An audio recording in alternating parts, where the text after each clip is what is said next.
I wish you were here now, Quincy. You were always there for me when I needed you. Even now, it's your friends who've made me strong enough to carry out what I must do. First it was Father Janos who started me on this agonizing task. Now with the aid of your old allies, it looks like we'll end this horrible scourge. So much has happened these past few days. Mr. Alexander Morris. Thank you. Alexander. Arthur, I can't tell you how much I appreciate your kindness while I've been in your city. And now for you to sponsor me in London's most prestigious club. Nonsense. Your brother and I were extremely close. Here, let me introduce you to some of the other members of the Hades Club. Devlin. Alexander, I'd like you to meet Devlin Goldacre. Devlin Alexander Morris. I believe I've mentioned his late brother Quincy. Yes, you have. Mr. Goldacre, this certainly is a pleasure. It will be an honor to be accepted into your club. So, this is the brother of the famous Quincy Morris. I suppose even London isn't big enough for more than one Texan at a time. What brings you here? Well, it's an unusual story, really. I received a letter from a Romanian priest telling me I should investigate the circumstances surrounding my brother's stabbing. Ah, your Romanian priest couldn't have directed you to a more peculiar city. And now, with the murders in the newspapers... Oh, do shut up, Leopold. Never mind our Czechoslovakian drunk and his ramblings. So, how long have you been in our fair city? Well, a number of months, actually. I got a bit sidetracked from my investigation when I met Anisette. Since we became engaged and her father took ill, I really haven't had the time to pursue the matter further. Yes, well, I can see how Anisette could have that effect on a man. Excuse me, sirs. I have a message from Mr. Morris. For me? Thank you. Good Lord. It's a note from Mr. Bowen's doctor. Mr. Bowen has just suffered a fatal heart attack. I have sedated Miss Bowen and would appreciate your presence tomorrow morning. I'm terribly sorry. Perhaps I should go home. I could do with some rest as well. Pardon me. Death is such a dreadful business.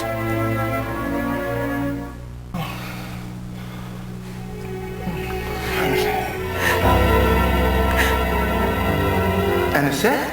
Oh, Alexander! Anisette, you must let him go. Andrew is gone. I know, but it's so hard. I miss him so. Let me call the doctor to remove his body. The sooner he's in the ground, the sooner his soul can rest. You think that death can take her from me? Oh, Daddy! Anisette! No!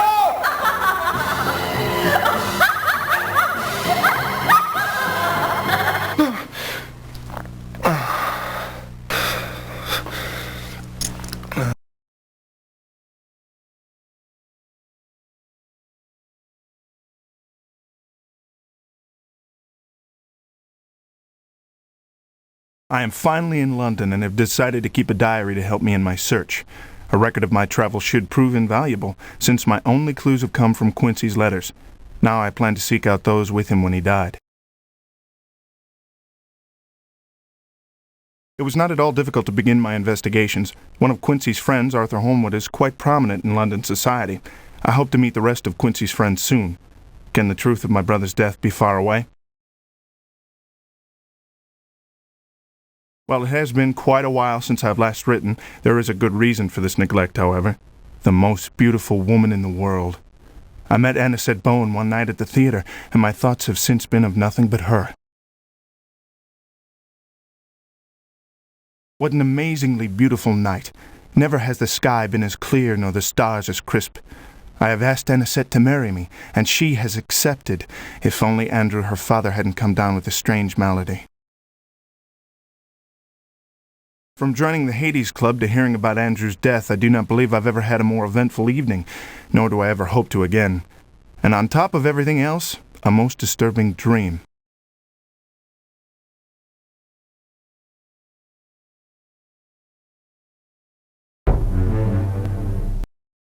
"7 o'clock a.m.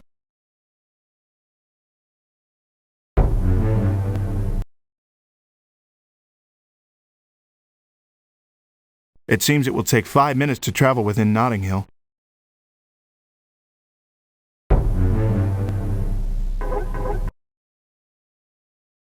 Where will Betsy here be taking us today, sir?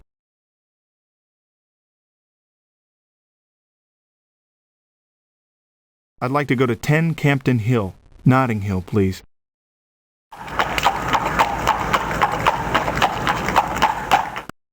I'm pleased to say that we have finally arrived at our destination, sir. A good day to you, driver. And a good day to you, sir.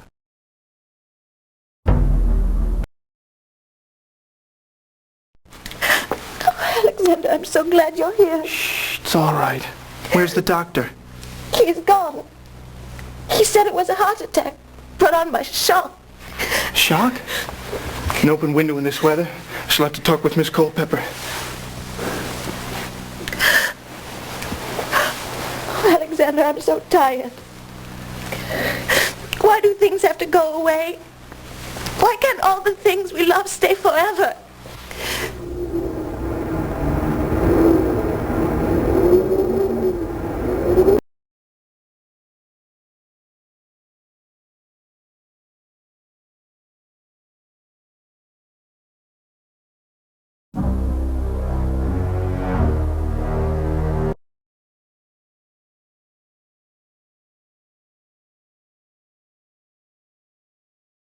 This is the strange white cloth I found in Andrew Bowen's hand.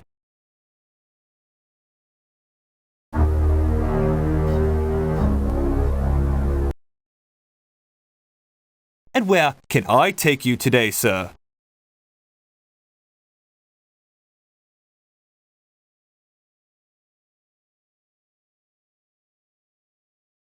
"23 Luxborough, in King's Cross, driver."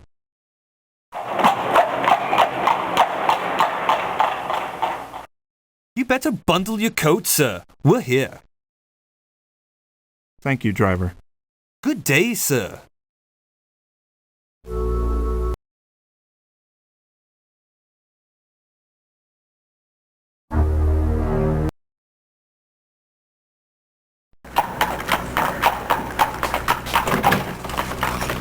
Hello. I'd like to send an overseas telegram, please. And what is the destination, sir? Bistritz, Bistritz. in Romania. In Romania.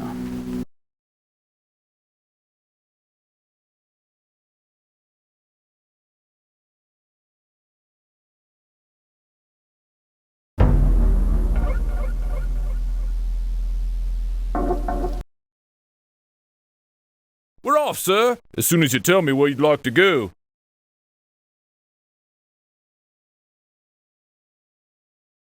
Please take me to 98 Rutherford, Westminster.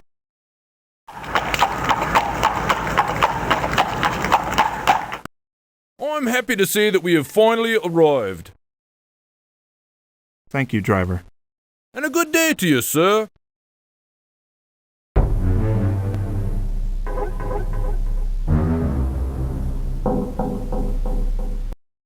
"9:30 a.m.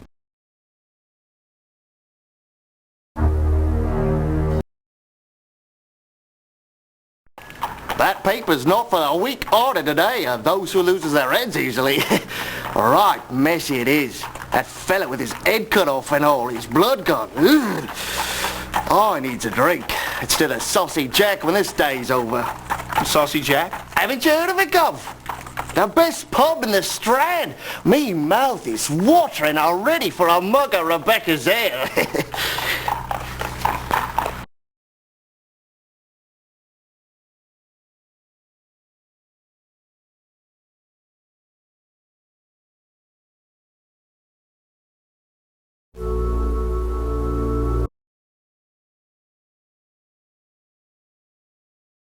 I found some curious articles in the paper and pasted them below.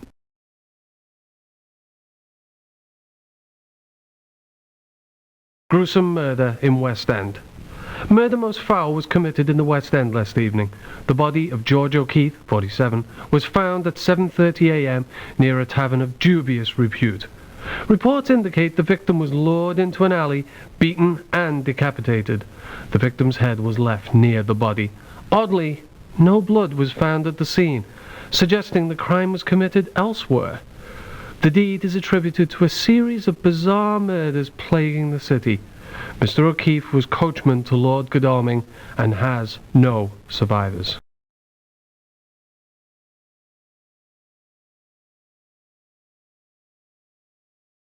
Retirement. A.R. Shearman, Chief Accountant to the Bank of England, has retired after 10 years of service. He gave ill health as the reason. Shearman replaced the previous Chief Accountant, Oswald Mason, whose mysterious murder was solved by the consulting detective, Sherlock Holmes.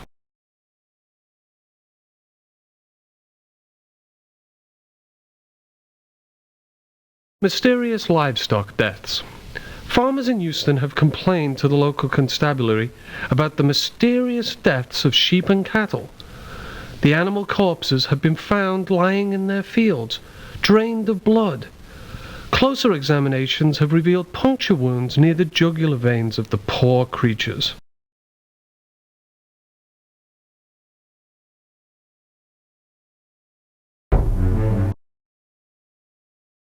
And where will we be off to this fine day?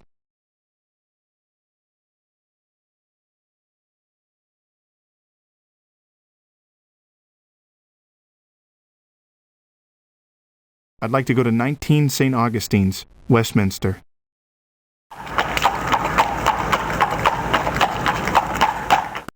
Here we are, sir. A good day to you, driver. Have a good day, sir. 9:50 a.m.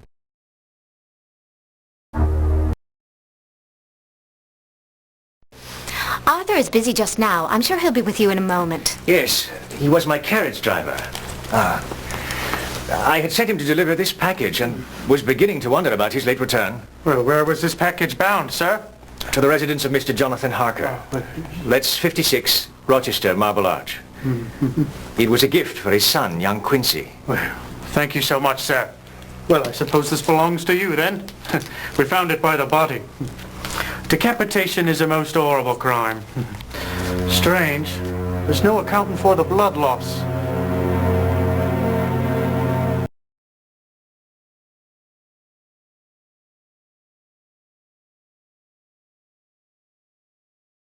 What a grisly shock. I went to visit Arthur Holmwood only to discover that his coachman had been killed, decapitated, with complete loss of blood. I cut my visit short, but not before learning Jonathan Harker's address.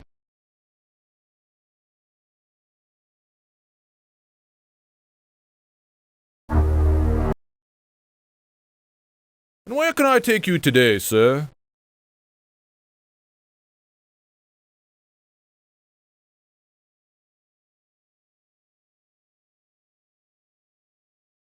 Please take me to 20 Surrey, the Strand.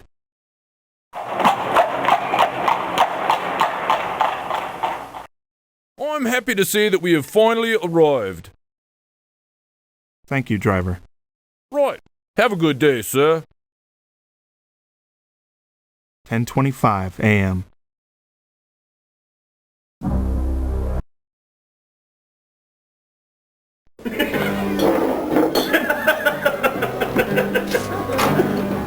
Hello, sir. How's the day treating you? That could be better. Oh, I hate to see one of me customers in the mopes. Tell you what, you give me your name and I'll get you a mug of ale on the house. Wow, Alexander Morris at your service. My name's Rebecca Eaton. I'm the owner of this fine establishment. Oh, careful. This one, Becky, is moody. Could be the murderer. Oh, keep your mouth shut. Don't mind them. They scared. Count of all the people being killed. Real unnatural like, too. Heads cut off and the bodies all dry of blood. Hey, I'd lose my head for you, Becky. Oh, come on. Strange killings, they is. That woman in white been seen all over London. It's like that Bloofer lady years ago. Bloofer? What kind of name is that? Never heard the like afore or since. She's a woman what bit young'uns on the neck. Where'd you hear this? I read it in a book. I was delivering a bunch of them to that bookstore in King's Cross. What's it called? Let's see. My noggin's gone all rusty. Goldstein and Horn, Goldfield... Goldacre? Yay, that's it. Goldacre and Horner.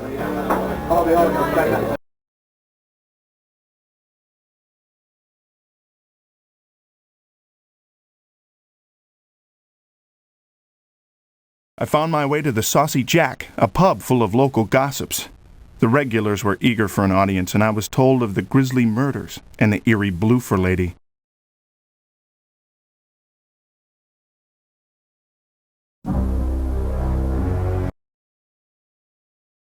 And where will we be off to on this fine day? Please take me to 12 Oldbury, King's Cross.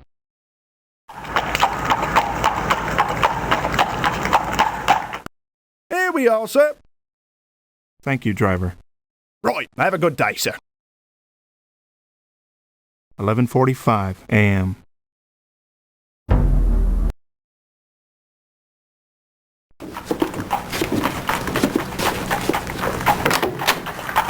May I help you? Mr. Horner? Alexander Morris. Mr. Holmwood has sponsored me into the Hades Club. I understand your partner's also a member? Oh, yes. Devlin mentioned you. It will be a pleasure having you in our club. What brings you to my little bookstore? Well, this might sound a little bit strange, but I've been told you have a book about the bloofer lady. The bloofer lady? Well, as a matter of fact, I do. She would appear as a beautiful ghost-like woman with a horrible practice. She would summon children only to return them later, some on the verge of death. The children would call her Bloofer instead of Beautiful. Yes, bears a striking resemblance to some other cases I know of. How much do I owe you? A gift from one Lord of Hell to another. From the library of Dr. John Seward, Perfleet Asylum.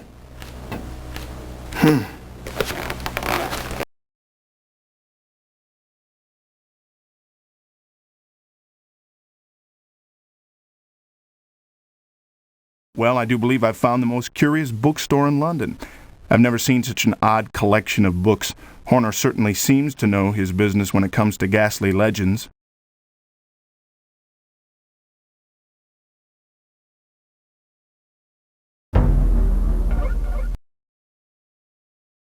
We're off, sir, as soon as you tell me where you'd like to go.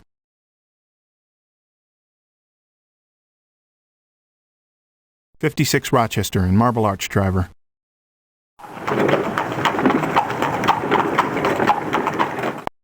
Here we are, sir, safe and sound. A good day to you, driver. And a good day to you, sir. 12:40 p.m.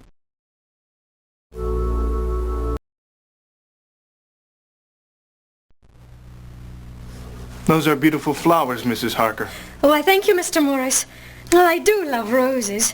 They remind me of someone I once knew. Fragile, beautiful, and dangerous. And how are you, Mr. Morris? Well, I'm fine, but I'm worried about my fiancée, Anisette. Her father, Andrew Bowen, just passed away. Oh, how terrible. I'm sorry to hear it. I knew Mr. Bowen from business affairs. Poor Anisette. Well, I should tell her you send your condolences.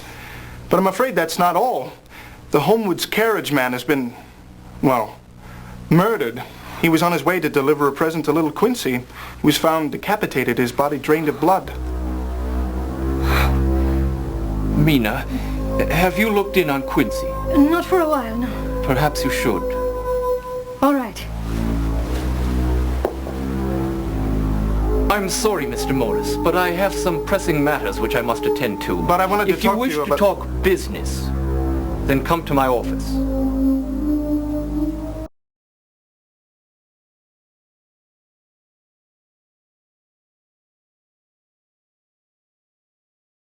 I went to the Harkers to inform them of the bad news. I found it odd that Jonathan seemed more disturbed by the death of a stranger than that of Andrew Bowen.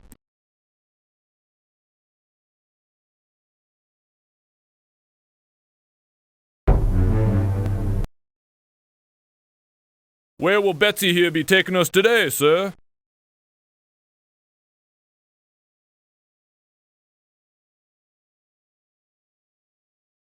I'd like to go to 52 Bishop's Bridge, Paddington.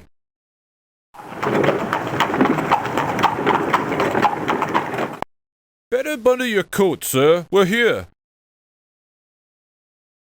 Thank you, driver. Right. Have a good day, sir. 1:10 p.m.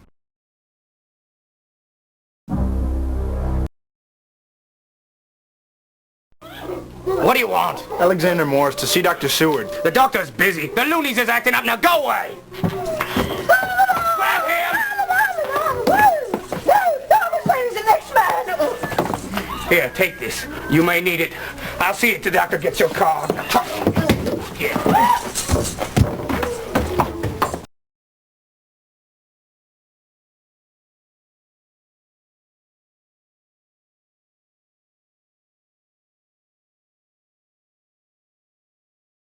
It seems that Dr. Seward is a busy man. I couldn't see him today because his loonies are acting up. Perhaps I'll try him again later tonight.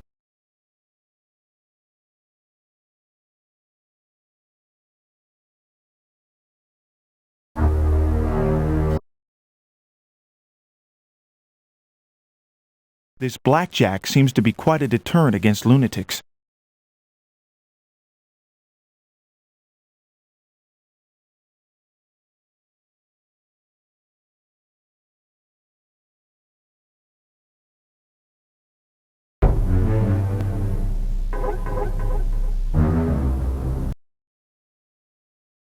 And what part of our beautiful city would you like to see today, sir?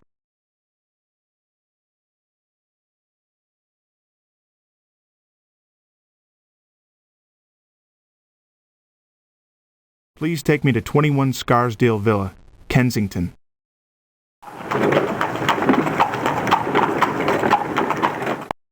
Right on time, sir. A good day to you, driver. Have a good day, sir. 1:50 p.m.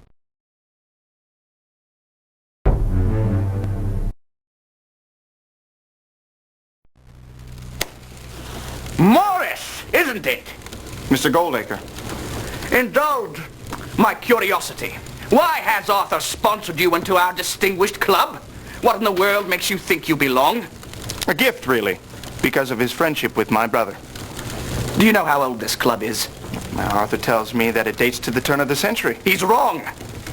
It's far older than that. Typical of you Americans. You can't think any farther back than your own whelp history. Age is no indication of virtue. Take your immortal institution here. What does Hades Club mean, anyway? It's rather obvious. Abandon all hope, ye who enter. We're in hell, my boy.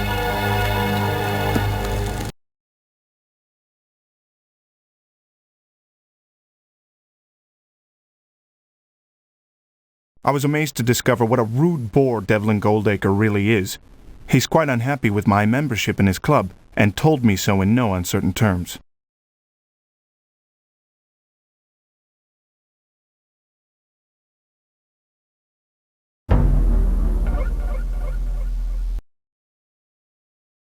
Good day, sir. Where might I be taking you?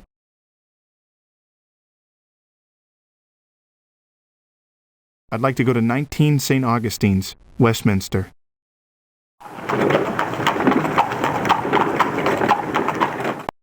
Here we are, sir.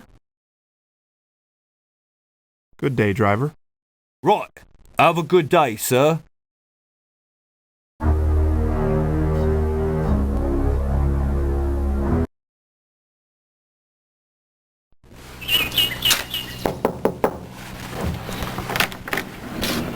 Yes. I'm here to see Mr. Holmwood. I'm afraid Mr. Holmwood is presently unavailable.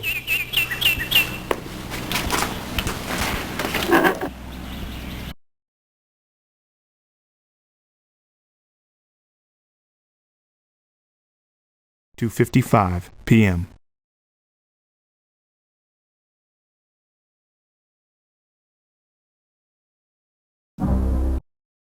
(2:55 p.m.)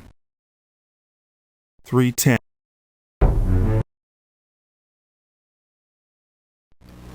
Oh, I'm sorry. Arthur isn't here. He's at a meeting with Mr. Stransakowski, a fellow member of the club. Yes, I've met Mr. Stransakowski. He's a rather odd man. But it is so sad. He was such a gifted composer before the death of his wife, Ileana. It was a carriage accident in Europe at a place called Borgo Pass. She was buried in London where her family rests. She must have been very beautiful. Oh, yes. Although I never met her. And the ceremony was a closed casket. Well, If you'll excuse me, I must deliver this present to the Harkers. Well, I'd be glad to do that for you, Mrs. Holmwood. Oh, I thank you. But call me Regina, please.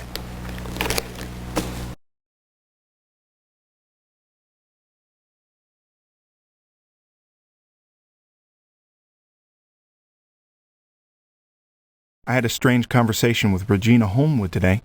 She told me of Leopold Stransikowski's tragedy. I feel sorry for him. The death of a loved one is always bitter.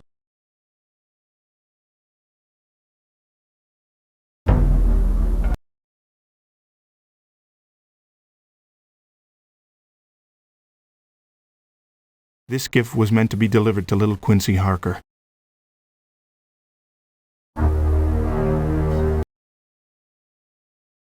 Good day, sir. Where might I be taking you?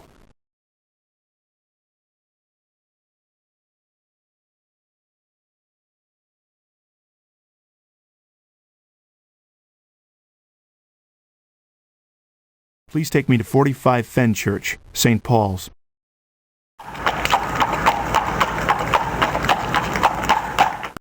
We're here, sir.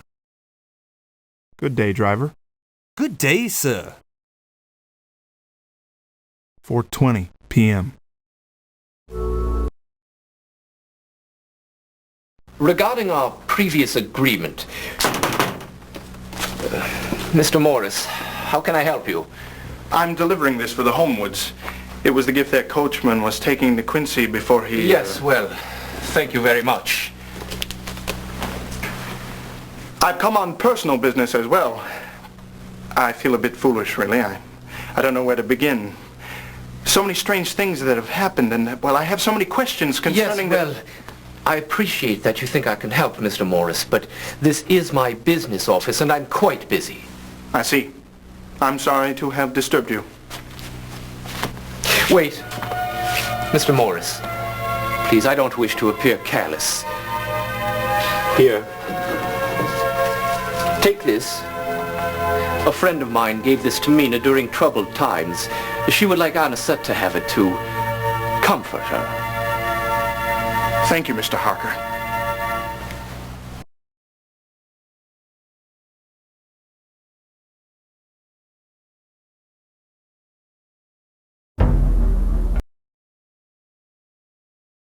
I went to speak to Jonathan Harker, but he seemed far more interested in his dictaphone than answering my questions about Quincy.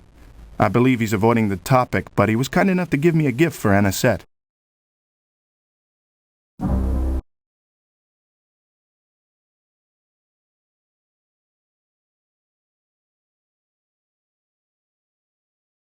This cross necklace was a gift from the Harkers to Anisette.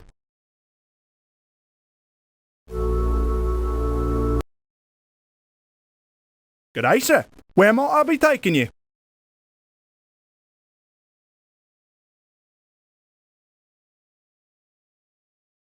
I'd like to go to 10 Campden Hill, Notting Hill, please.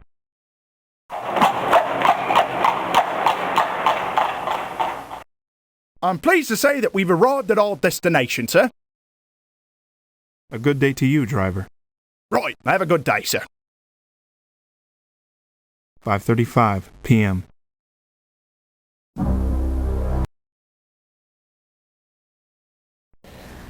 Come lay your weary, troubled head upon my loving breast. Tomorrow brings the sun again, but now 'tis time to rest. Moonlight hold you safe and warm, your brows the stars caress. Tomorrow brings the sun again, but now 'tis time to rest. A lovely song. There you are, leaving poor Anisette alone at a time like this, you cad! Come sit by me, Alexander. Juliet just stopped by to try and cheer me up. She's offered to spend the night here. Always a pleasure to see you, Miss Adams. If anyone can make Anisette feel better, it's you. The Harkers have also been generous. Mina wanted you to have this necklace, Jonathan said that it had been given to them during a time of loss as well. You know, it's strange. I hate to say it, but last night I had a dream about your father passing away. I saw him lying there as peaceful as can be. He seemed to look up, and there was a woman standing beside him. She shone like an angel and reached for him. I saw his arms go to her, and all around him was flowing white. And then she turned away, and I woke up. I believe it was an angel come to take him to heaven. I feel her presence all around us. Even this cloth reminds me of my dream. May all of us go as peacefully.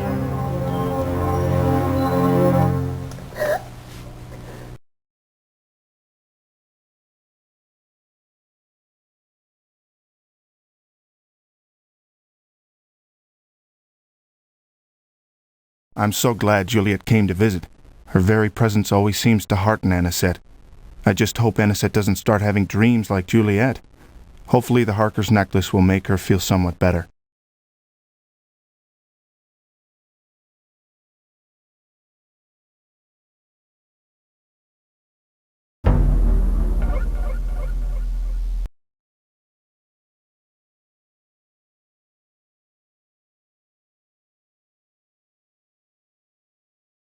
Lovely Juliet Adams handed me this rose.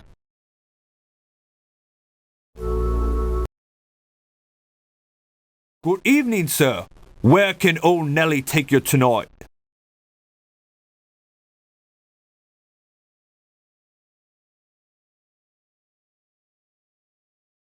I'd like to go to 52 Bishop's Bridge, Paddington.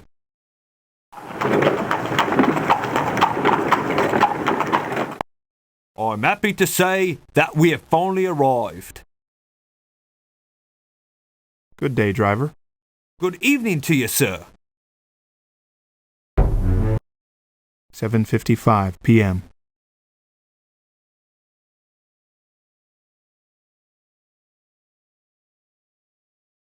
$9:55.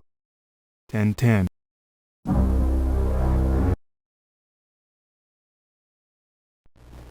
Quincy's brother? I'd gladly shake your hand, sir. Your brother was a fine friend and a true gentleman. Well, thank you, sir. I was wondering if I might take a... I'm at my wit's end for dealing with them. I can only think it is caused by the full moon. A red moon rising. So it's true then what they say about the moon and madness. The inmates often succumb to its influence.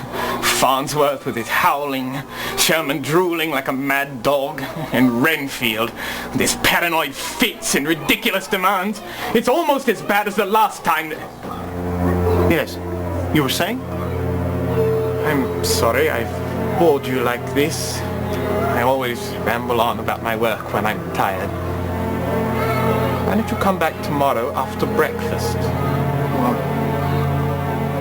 All right, Doctor.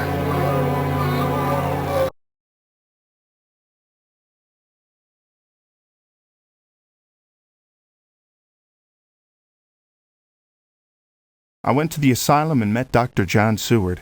His work seems most demanding. I found it odd that he avoided telling me more about the inmates and the effects of the moon.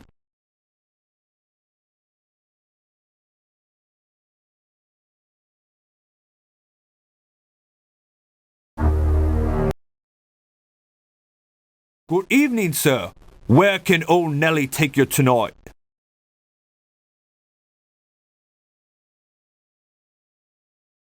Please take me to 20 Surrey, the Strand.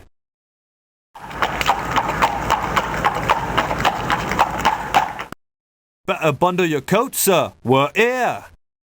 A good day to you, driver. Good evening to you, sir. 11:20 p.m.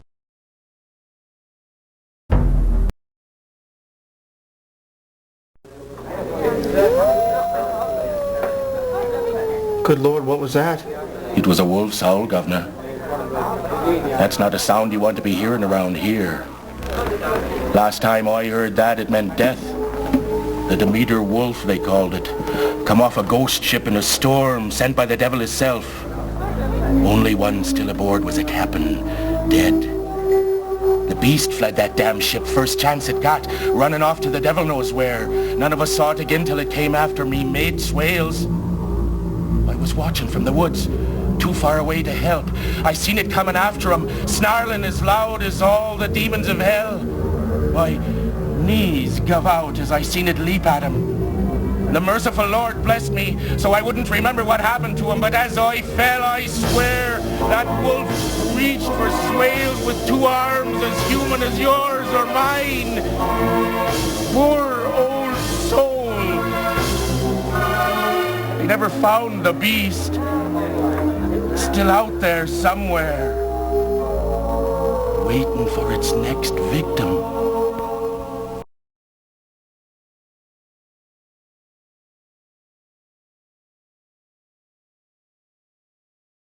I heard the most interesting story at the Saucy Jack. The old man was actually shaking when he told me about the Demeter Wolf.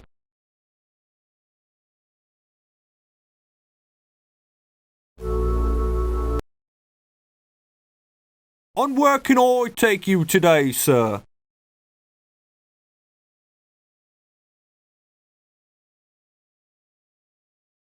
Please take me to 45 Holland, Notting Hill.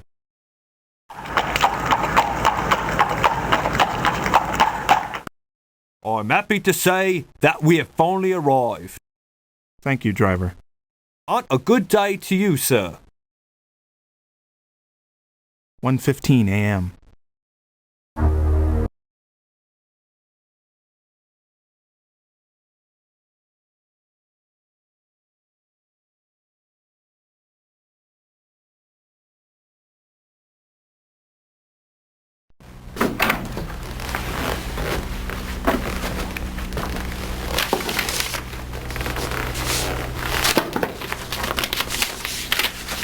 Mr. Alexander Morris, the evil awakens. Beware the night.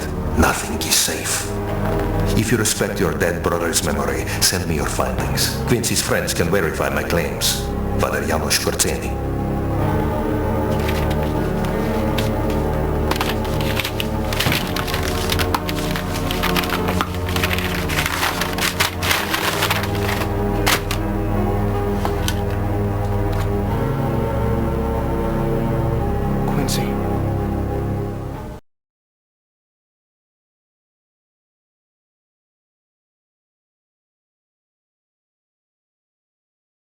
I received a message and a package from Father Janos. The message was quite vague and gave no hint as to the meaning of the Bowie knife.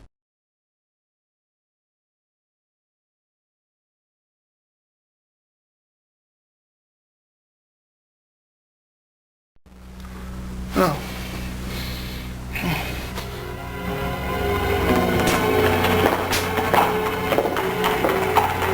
And it's set?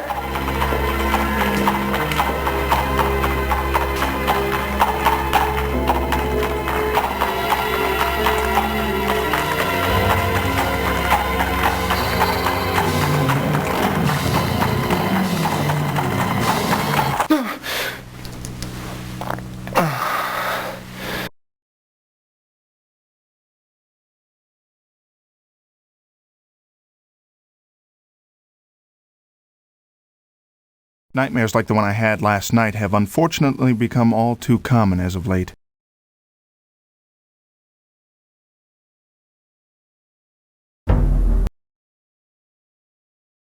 And what part of our beautiful city would you like to see today, sir?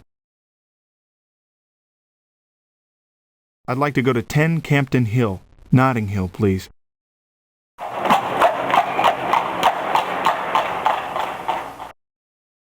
A good day to you, driver. Right, have a good day, sir. 6:35 a.m.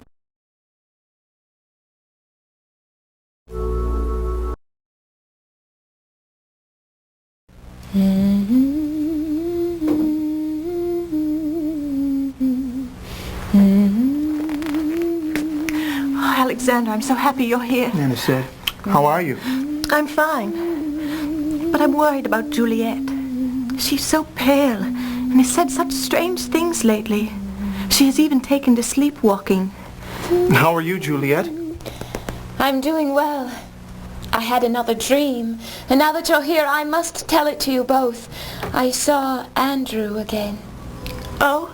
Yes. He told me that he is happy now, that he is finally at peace. His worries and troubles are no more. And then we hugged. And he said that you needn't worry, Anisette, that he is watching over you. I believe he is in heaven now. That's beautiful, Juliet. Yes, but it's so odd. Father never showed affection to me. I know that he loved me, but I can't think of the last time he said so, much less hugged me. But he is free now, Anisette, free from pain. He flies with the angels. He is free to show his love. I'm all right. I think I've overworked myself a bit. I just need some rest. Thank you, Anisette. All this sleepwalking's taking its toll. Let her rest.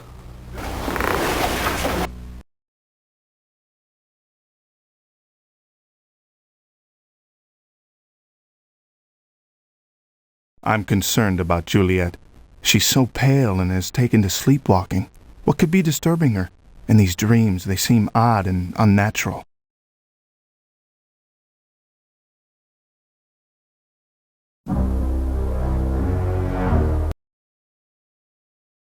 And what part of our beautiful city would you like to see today, sir?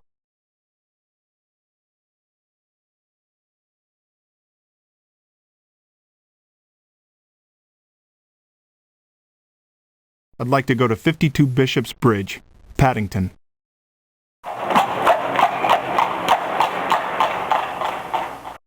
We're here, sir.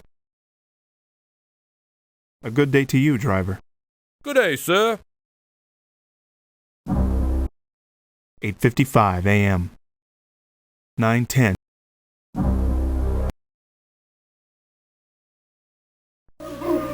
Here's one of the reasons I could not meet with you yesterday. A number of our patients have been keeping me busy, but none more so than he. It's over! All my lives over! No way out!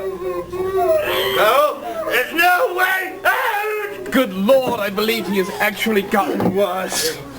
Life! Life! The blood is the life! My lives! All of the lives! But it's here! Here! I tried! No good! It's come back! The blood is the life! The blood is the life! Good God, Doctor. Do you always let animals roam through the patient's rooms? Well, How did you get a hound in here? It's here! The blood is the life! The blood is the life! Strange, the tracks seem to go from the window to the bed and then back again. Well, I don't see how Renfield could have made them. There's no other mud in the room. Never underestimate the mind of the insane, Alexander. I've known Renfield to be capable of... What? What is it, Doctor? What? Oh, nothing. But it really is time I got back to work. I'm sorry I haven't been much help. You wanted information about your brother, and I'm afraid I can't tell you anything. However, I believe my old mentor may be of some help. Dr. Abraham Van Helsing.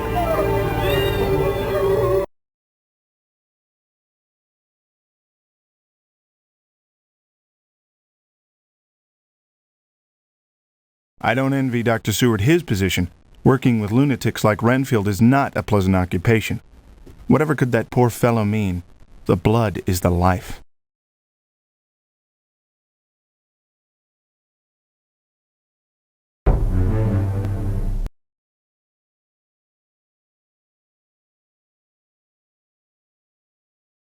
Dr. Seward gave me Professor Van Helsing's calling card.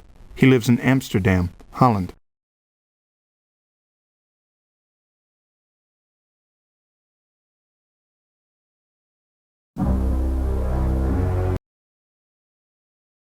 And where will we off to this fine day?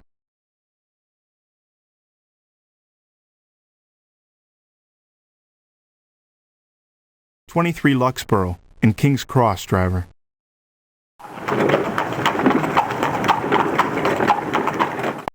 We're here, sir.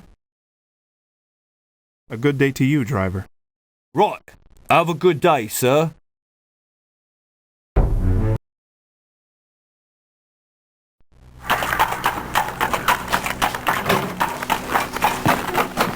I'd like to send an overseas telegram, please. And what is the destination, sir? Bistritz. Bistritz. In Romania. In Romania.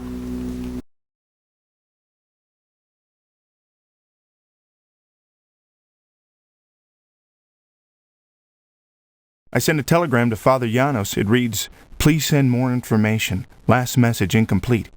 What is the evil? What is the significance of the knife?"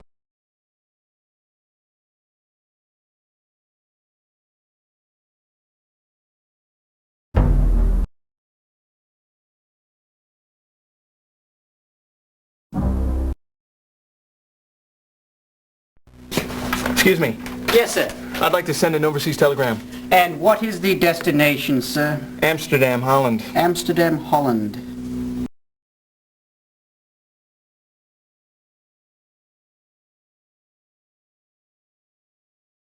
I have sent a telegram to Professor Van Helsing. It reads, "I was given your card by Dr. Seward.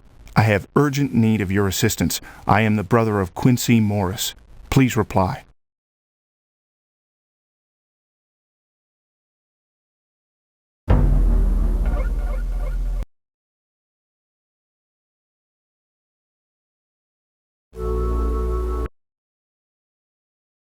Good day, sir. Where might I be taking you?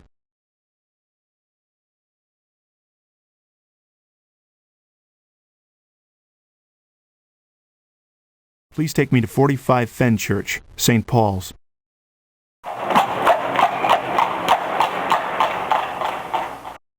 I'm pleased to say that we have arrived at our destination, sir. Good day, driver. And a good day to you, sir. 11:50 a.m. 12:05.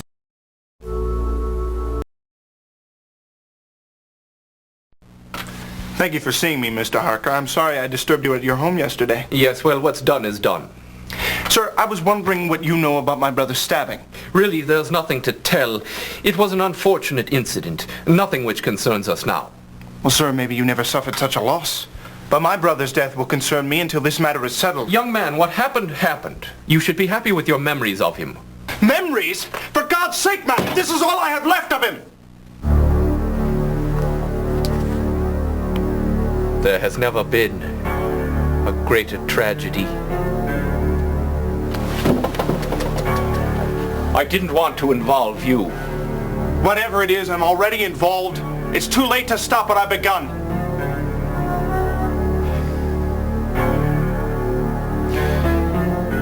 Tonight. Come to my house tonight.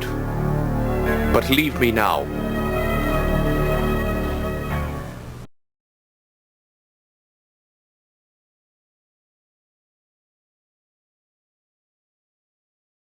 It may have taken a trip to his office, but I think I finally got through to that Mr. Harker. I wonder why he's so evasive. Now maybe with his help I can get to the bottom of what happened to my brother.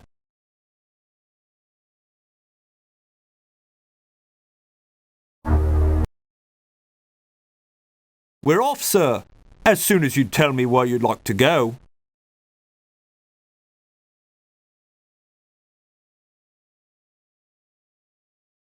Please take me to 12 Oldbury, King's Cross.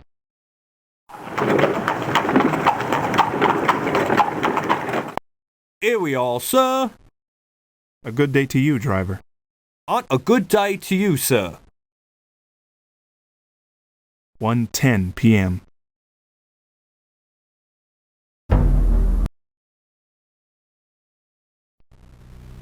Ah, Byron. Very good. That will be £1. Very well. My, what an interesting handkerchief. That's just a bit of cloth I found. Perhaps you can tell me something about it. Afraid I can't help you there, but you might try the university. They have all sorts of scholars who can illuminate it for you. Here, let me help. Oh, thank you. It's just a minor cut. It's never minor where blood is concerned.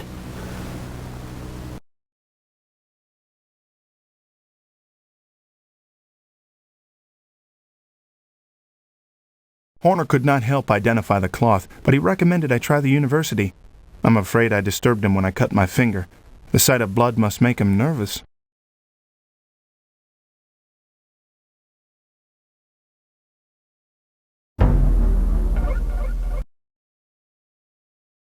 And where will we be off to this fine day?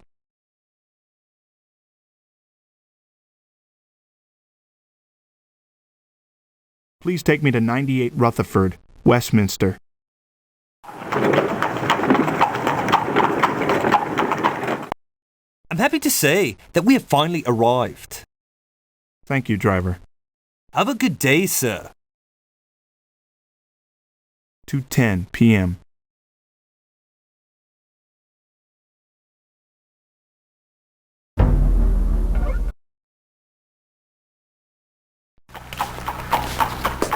News ain't pretty today, Gov. There's been another murder.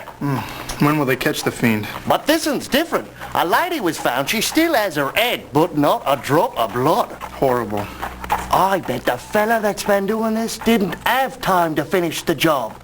The art's closing in on him. Just a matter of time now.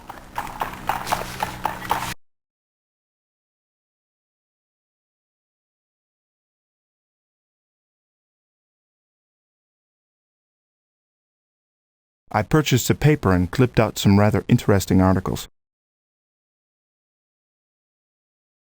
Obituary.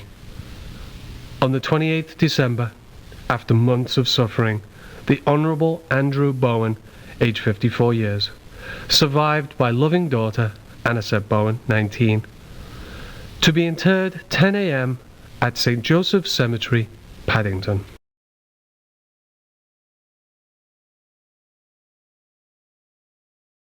Police suspect foul play in St. Pancras' death. Murder strikes again as the body of Mary Blythe, 27, was found in St. Pancras at 9 a.m. Miss Blythe, a seamstress for Caxton & Sons Clothiers, was discovered by one of her co-workers as the shop opened for business. The police report indicates cause of death as extreme blood loss. Unlike recent murders, the body was left intact. Investigators believe that the murderer may have been interrupted before he could complete his gruesome task. Miss Blythe survived by her mother.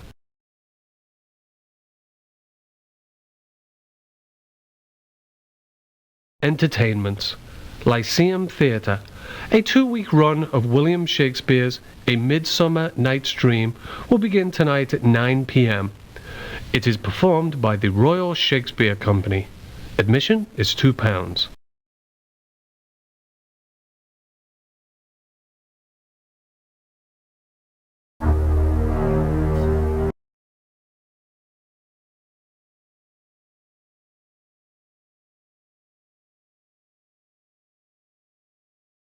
I purchased this book by Byron from the Goldacre and Horner bookstore.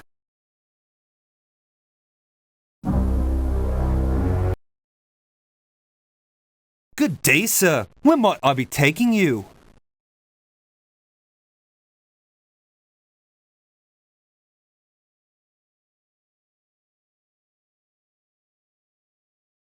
'56 Rochester in Marble Arch, driver.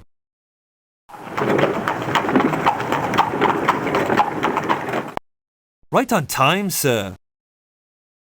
A good day to you, driver. Good day, sir. 2:45 p.m.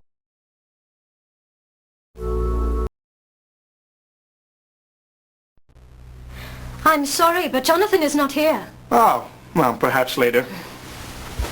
But pardon my curiosity, but are you going somewhere? Well, Quincy is going to visit his grandmother. Oh, well, during the holidays? It's been so long since she's seen him. And the country is lovely this time of year. Oh, I'm sure she'll be glad to have them. Grandparents thrive on the smiles of their grandchildren. I'd like to thank you for your gift to Anisette. The cross was very nice. Cross? Oh, yes. An old family heirloom. I hope it comforts her. In exchange, may I present you with this? Oh, I thank you, Mr. Morris. Alexander, I'd like to talk to you tomorrow at Mr. Bowen's funeral. Very well.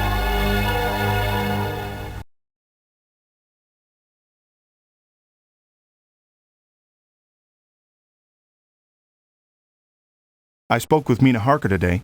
She was polite, but I could tell she was troubled. They are sending little Quincy to his grandmother's, and I believe Mina already misses him. I wonder what she wants to talk to me about at the funeral.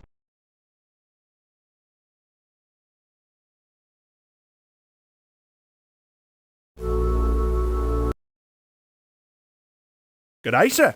Where might I be taking you?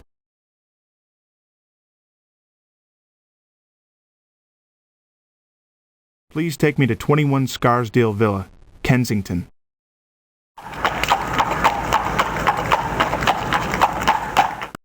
Here we are, sir. Thank you, driver. Right, have a good day, sir.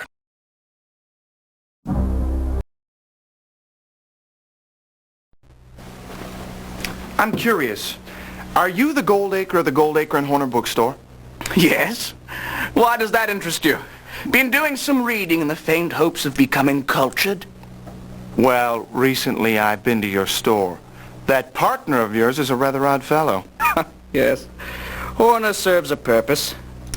That store is merely a hobby. It means no more to me than this coin.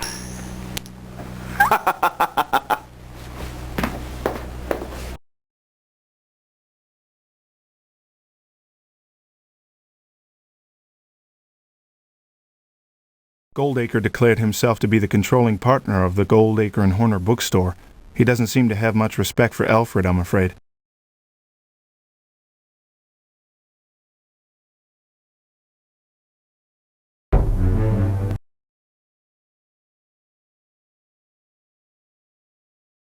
Devlin Goldacre casually flipped me this gold coin.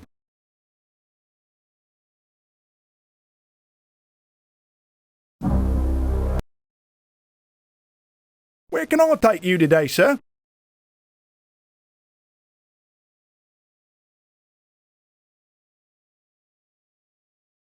I'd like to go to 71 Queen's Gate, Kensington.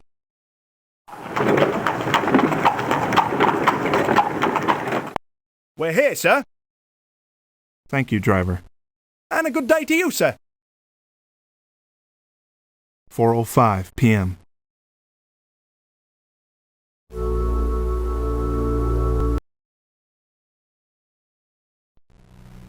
I've been given the most curious coin. Well, let's see. It's not chocolate. Yes, it's from the Transylvanian Principality. Yes, it's solid gold, but not especially rare. I would say that your friend has recently holidayed on the continent.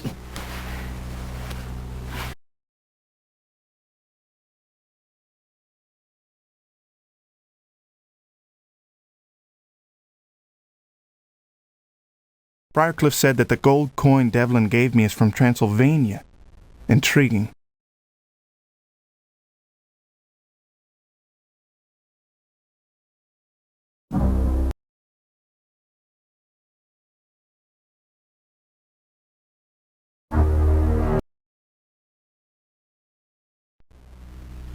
Interesting pattern.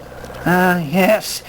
Those beautiful designs. Roses, I believe. What? Oh, my.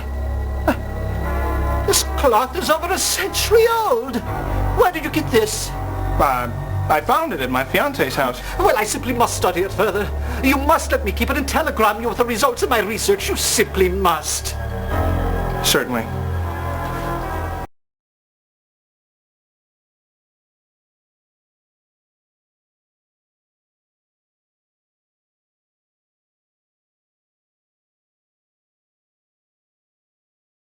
I took the cloth to Randall Briarcliff at the university. He says it is more than 100 years old. If so, how did Andrew come to possess it?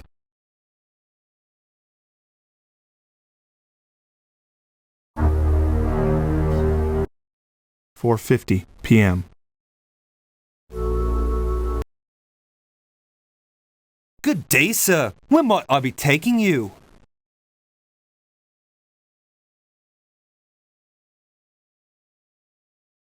'56 Rochester in Marble Arch, driver.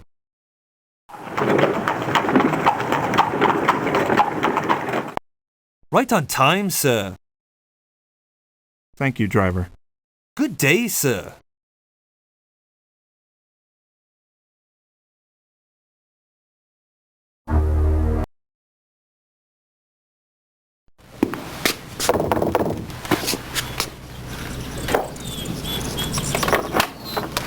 I'd like to see Mr. Harker, please. I'm sorry, he isn't here right now.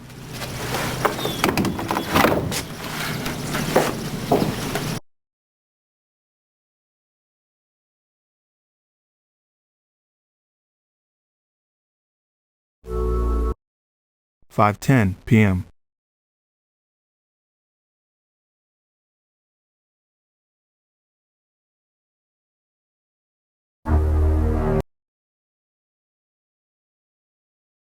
Professor Van Helsing, this is Alexander Morris, brother of Quincy Morris. How do you do, sir? I am very glad to meet you. If you be Quincy's brother, then your friend I am. Consider it so. Thank you. Let me say likewise, sir. Yeah, good. Jonathan is telling me you have a certain knife. May I see it? Yeah. Quincy's knife. Sir, I wish to uncover the truth about Quincy's death. I am telling all to you now, but first, sit. I'm sorry you've waited so long, but the truth is unbelievable. Miss Mina, speak true. What would you say, Mr. Morris, if I am telling you vampires exist? Well, I'd say you're pulling my leg. Spoken like a true Texan, yeah? But I know pull your leg. They are real, and your brother died while killing one. You can't be serious. But he is. Believe me, I know how hard it is to accept such things. Hear me out. It was 10 years ago. The business is taking Mr. Jonathan Harker to Transylvania and the castle of Count Dracula, the vampire. He who is lord over all the Nosferatu. Unknowingly, Mr. Harker arranged for him to be coming here to London. There he is sucking the blood of the innocent Miss Lucy Vestrina, she who was fiancée to Mr. Arthur Hopwood. This can't be true. But it is. I wired Van Helsing, but it was too late. Dracula killed Lucy. But no normal death, for she arise again in unlife. It bring us much pain to stop her. But now, she is resting with the angels. Then we hunt Dracula down. We found his caskets, full of the earth he needed to survive, and destroyed them. We had succeeded. But then we discovered what he had done in our absence. He drank Mina's blood. He tried to make her like him, a creature of the night. But it is too late for him, and he must flee back to his castle across the sea. We are giving chase. Miss Mina's very soul is depending upon us. We finally catch him, and there your brother is plunging this very knife into his breast. Such a victory. But no. Quincy is suffering terrible wounds at the hands of Dracula's gypsy servants. His last words are having no regrets. This is all so impossible. This may help you. It's my journal of those trying times. I value it highly. I believe there is vampire walking the streets again. It is responsible for the murders. I know something of this. The Bloofer lady. Yeah, there have been many Bloofer ladies. Lucy become one after she's suffering strange symptoms, sleepwalking and nightmares. But Juliet Adams, Anisette's friend, she has the same symptoms. I must be examining her.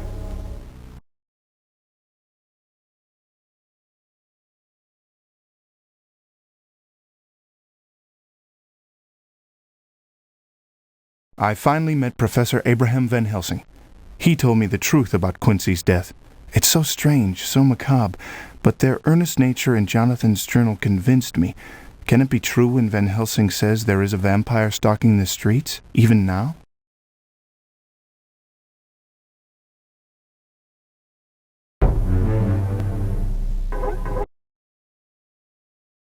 Good evening, sir. Where can old Nellie take you tonight?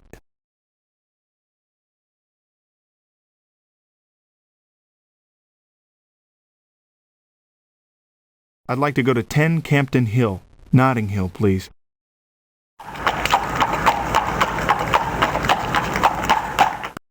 Better bundle your coat, sir. We're here. Good day, driver. Good night, sir. 8:40 p.m.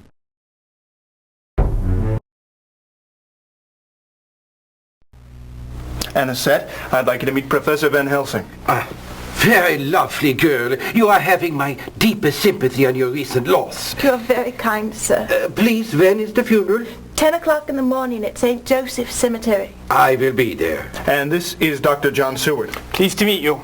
And who be this? Another young, lovely girl. Mine is making an old man's heart feel young again, yeah? Oh, sir. Professor Miss Juliet Adams. Oh, a lovely name. You will forgive me, Miss Adams, but as a doctor I must be speaking bluntly. You do not look well for one so young. May I be examining you as a doctor to a patient? Really, I feel fine.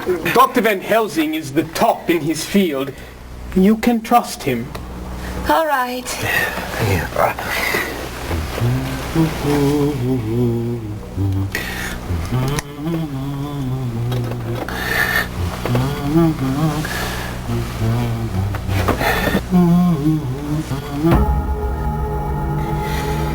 What is it, Doctor? What's wrong? Not to worry, Miss Adams. I will be leaving some medicines in your room and around the house. Rest you need. Anisette shall be watching you, yeah? Of course. You will be fine with me, Juliet. I'm not worried. I just wish Devlin would stop by. I've not seen him all day. Miss Anisette, I bid you, whatever you do not be opening the windows. No matter what. Alexander, would you be a dear and give this to Devlin the next time you see him? I'm not sure I shall be able to.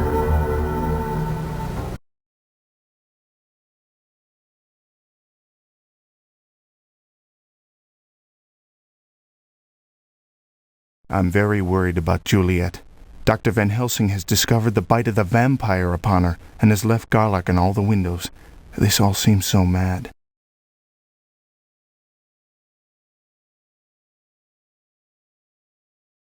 Contrast you merry gentlemen, let nothing you dismay.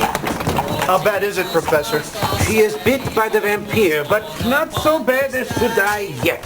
If she is bit again... I cannot believe it. It is too much like Lucy's ordeal. Yeah, but this time we know what it is. Come, you and I return to the asylum. We'll let Alexander go rest, yeah.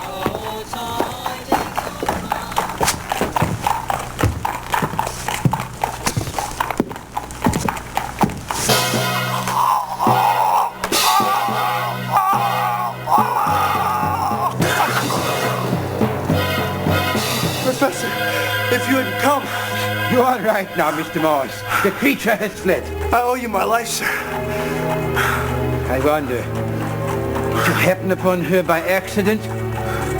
Or did she wait for you?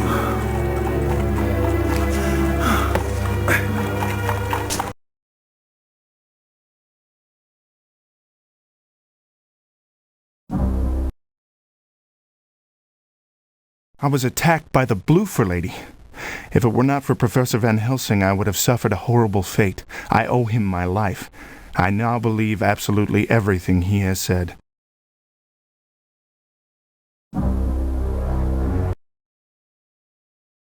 Where will we be going tonight, sir?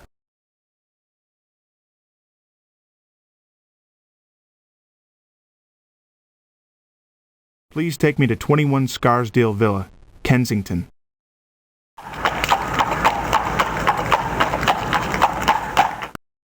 we are, sir. Good day, driver. Good evening to you, sir.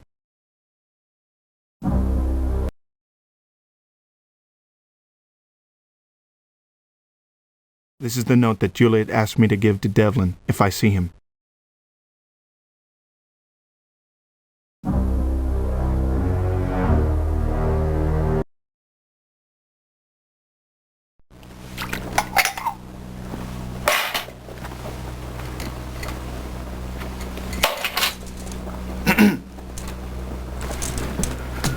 Morris, I didn't hear you. You creep in like a cat. I didn't mean to startle you. Have you been to Anisette's? Is Juliet there? How is she? She's ill. But she did ask me to give you this. Oh, poor Juliet. Her world revolves around me. Why, I don't know. I love her. I would do anything for her, even die. It's me that's done this. I was in control, but now it's all slipping from my grasp.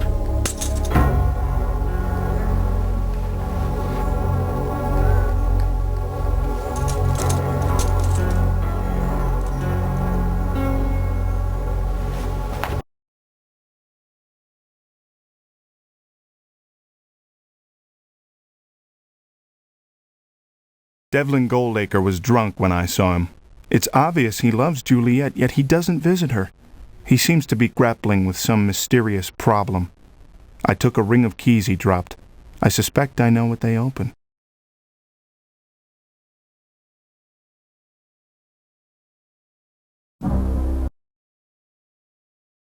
Where will we be going tonight, sir?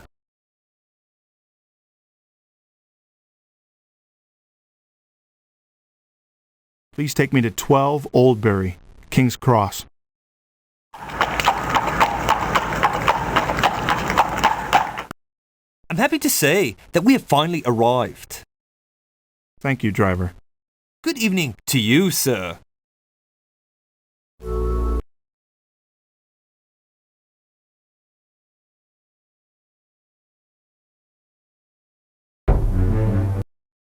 "11:05 p.m.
Blood.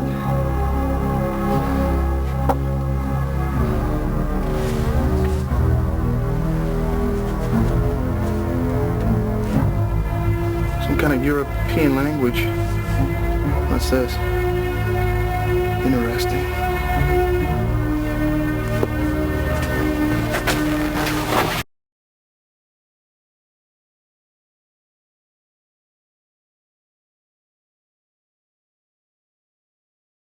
As I thought, Horner's up to something strange. I wonder what's in that doctor's bag of his. Perhaps the manuscript I found can shed some light on what's going on, but first I must find someone who can translate it.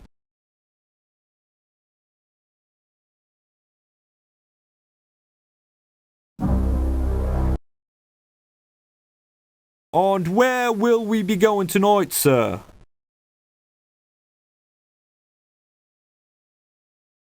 Please take me to 20 Surrey, the Strand.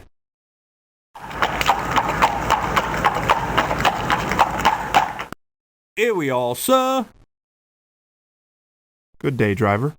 Good night, sir.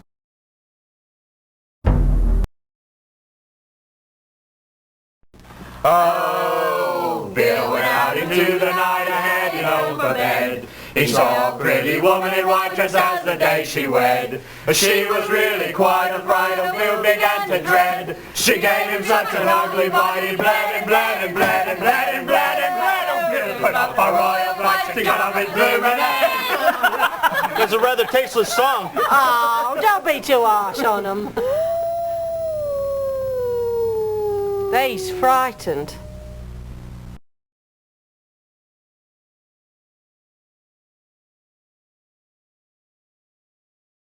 I heard the regulars at the Saucy Jack sing a grisly song about the Bloofer lady.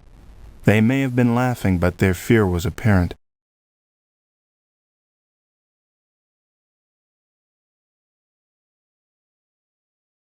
We're off, sir, as soon as you tell me where you'd like to go.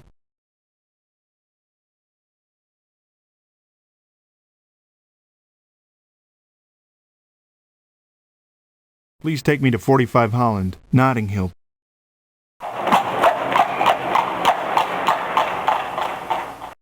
Here we are, sir. Good day, driver. Right. Have a good day, sir.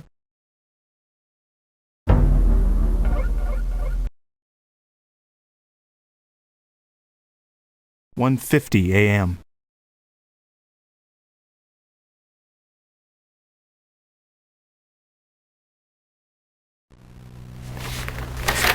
Mr. Alexander Morris, the knife was your brother's. Keep it safe. Beware the evil. Beware the vampire. Guard yourself well, Father Janos Korzeni. Vampire?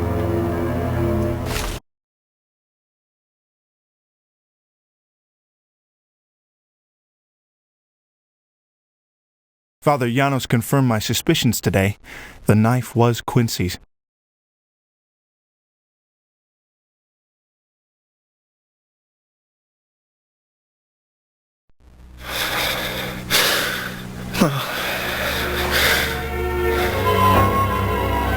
Whoa! Bullseye! Quincy? But you're dead. Look at you now, little brother. All grown up. This calls for a drink. Why don't you belly up to the bar? This can't be. This can't be!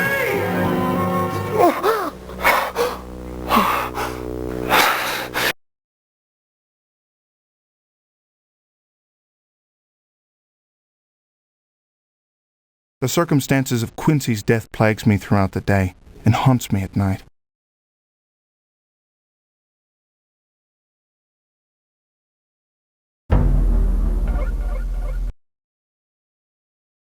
Where will Batsy here be taking us today, sir?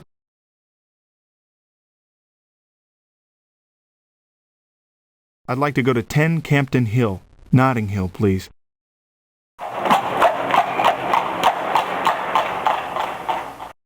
We're here, sir. Thank you, driver. Good day, sir.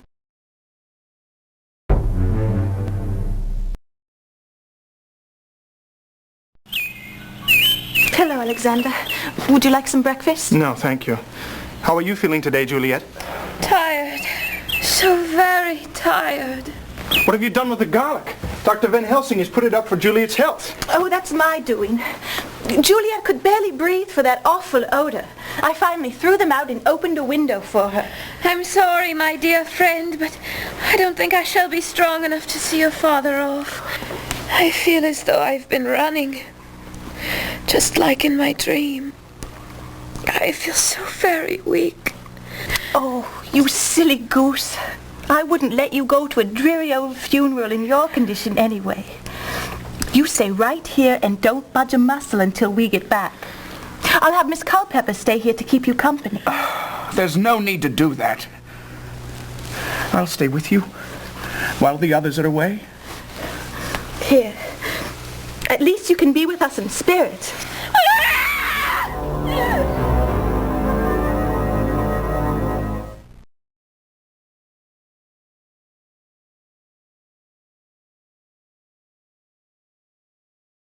I have seen two things today that bother me terribly.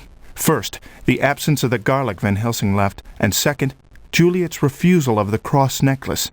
Certainly neither bode well.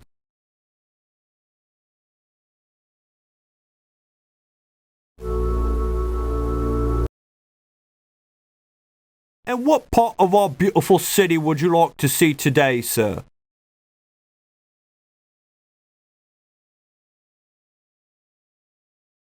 Please take me to 98 Rutherford, Westminster.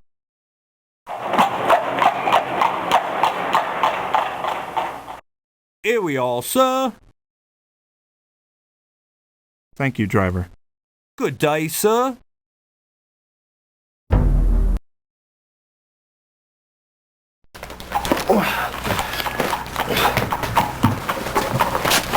So, you come to read about our local ghouls. Horrid bit of games that go. Pardon me? You ain't heard? Dug up an entire cemetery, they did. Took everything, coffin and all. Between you and me, my friend Max says whoever done it must have sneaked in during the day. He locks that place up tight as a drum at night.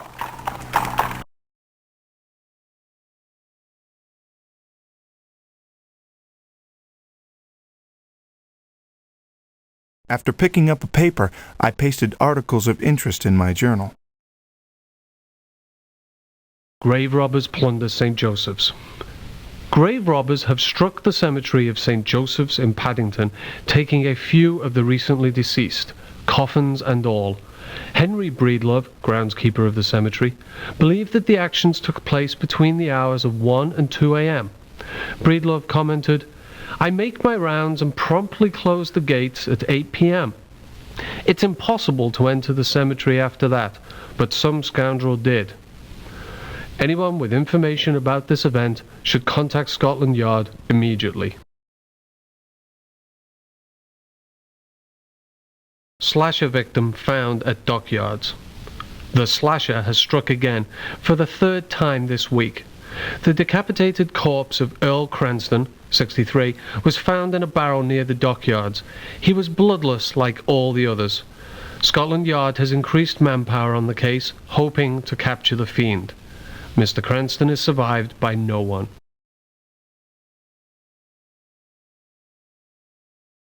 Personal. My love, I dream of you and the world that we shall create together. The cattle graze, not knowing that they are fattened for slaughter. Lucy.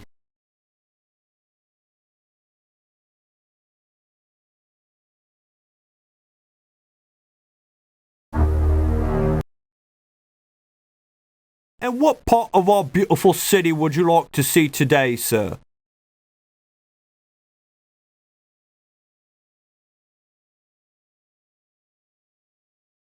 I'd like to go to 33 Coventry, Paddington.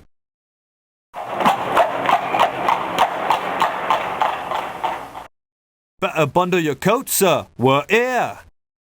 Good day, driver. Right. Have a good day, sir. 9:20 a.m.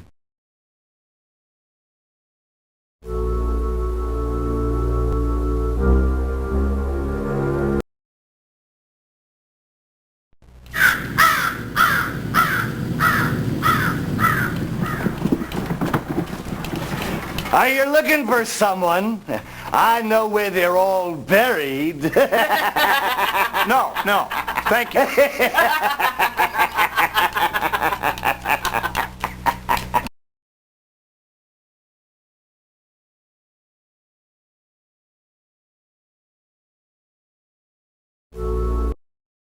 (9:25 a.m.)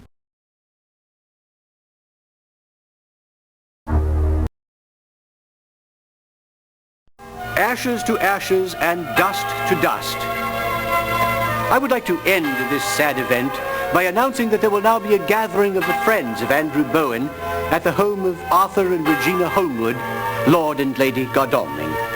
Everyone is invited. Alexander, have you met Reverend Jenkins? No, it's my pleasure. The pleasure is mine. Mina has told me something of your situation.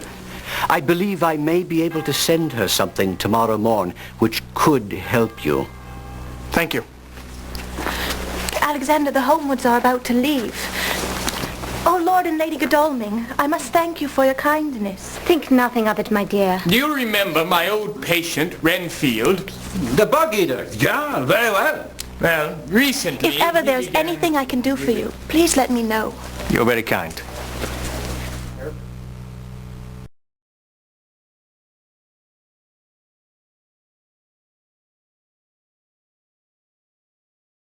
Attending Andrew Bowen's funeral brought back images of Quincy. To think that vampires might have been responsible for both their deaths. It's unthinkable.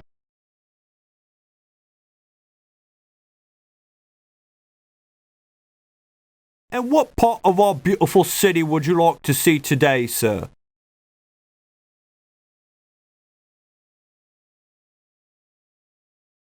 I'd like to go to 52 Bishop's Bridge, Paddington.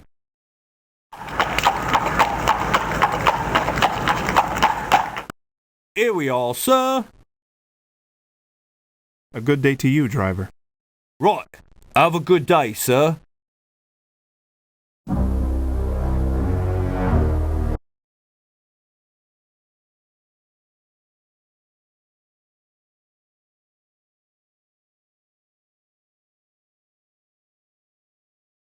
I chanced upon this illuminated manuscript in Alfred Horner's bookstore.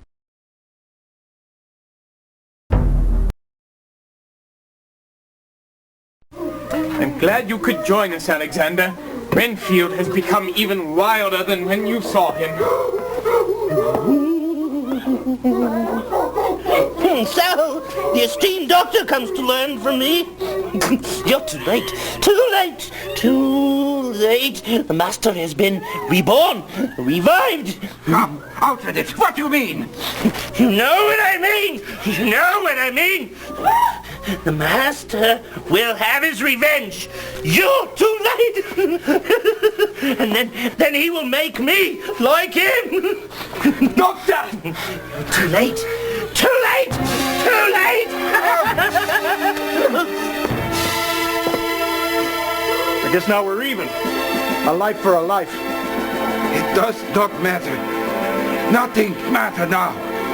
What Renfield say if true means we all dead men.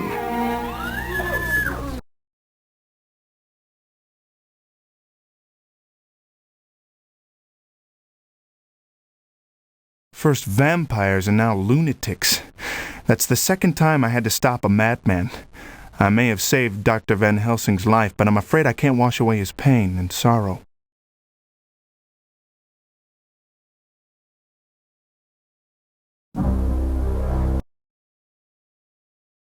And what part of our beautiful city would you like to see today, sir?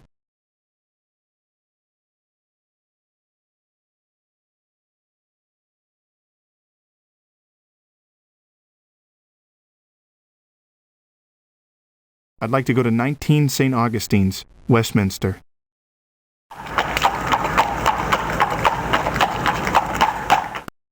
I'm pleased to say that we have arrived at our destination. Thank you, driver.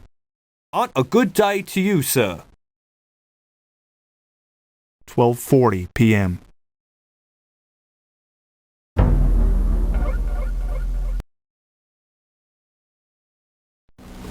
I can't thank you and Arthur enough for all you've done.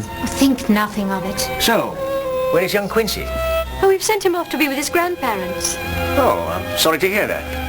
I mean, what with the holiday and all? You must be counting the days until his return. Actually, we've found ways to pass the time. I do wish Juliet could be here. I don't believe the two of you have met her. She's been quite ill recently. So, tell us about your wedding plans. Oh, I've already picked out a dress of the purest white. Father would have been so proud. I'm sure he would have, my dear. I'm sure he would have.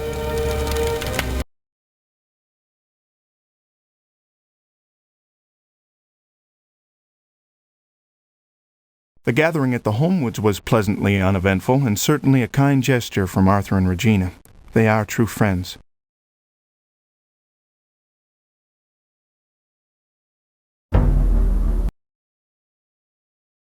And where can I take you today, sir?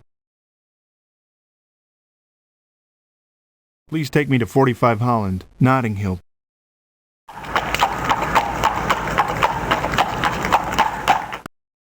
on time, sir. A good day to you, driver. A good day to you, sir.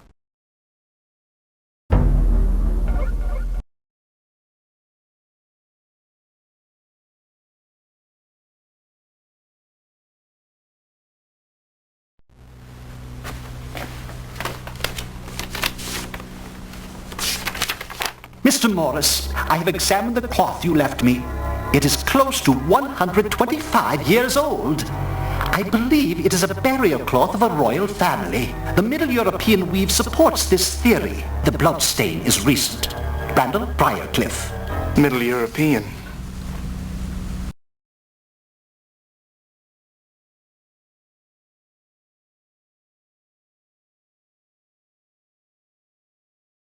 I received a reply from Briarcliff concerning the cloth.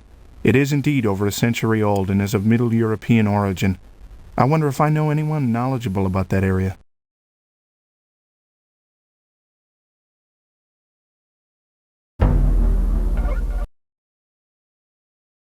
And where can I take you today, sir?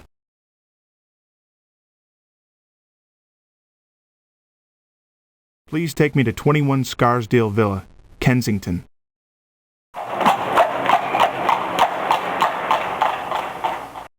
Here we are. A good day to you, driver. Have a good day, sir.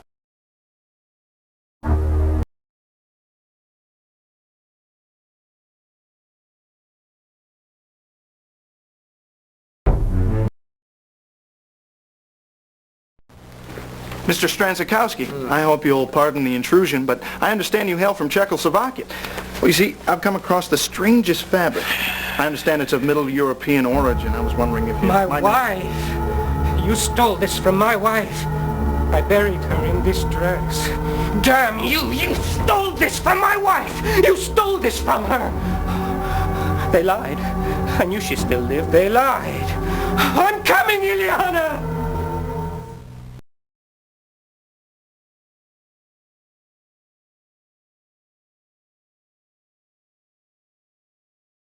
Whenever I see Stransikowski, he acts even stranger than the last time we met. Now he claims the cloth I found in Mr. Bowen's hand belonged to his dead wife.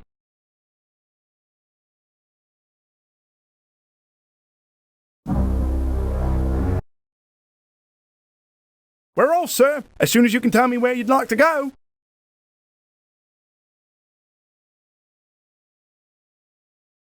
Please take me to 12 Oldbury, King's Cross.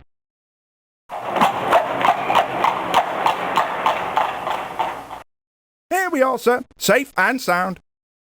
Good day, driver. Good day, sir.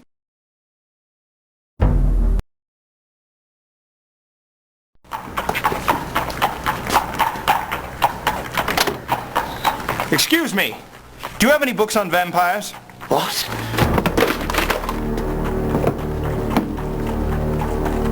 What did you say your name was? Alexander Morris, sir.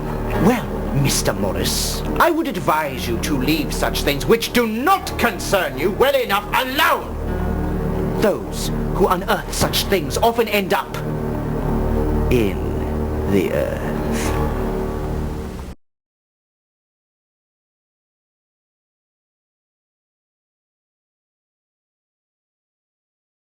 Unbelievable. Alfred Horner actually threatened my life today. I want to find out what his secret is, but I mustn't take his words lightly.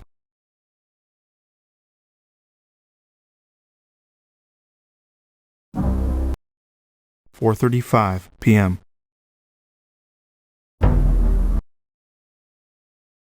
And where can I take you today, sir?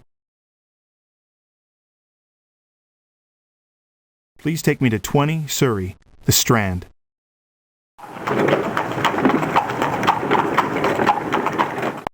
We're here, sir. Good day, driver. Good day, sir.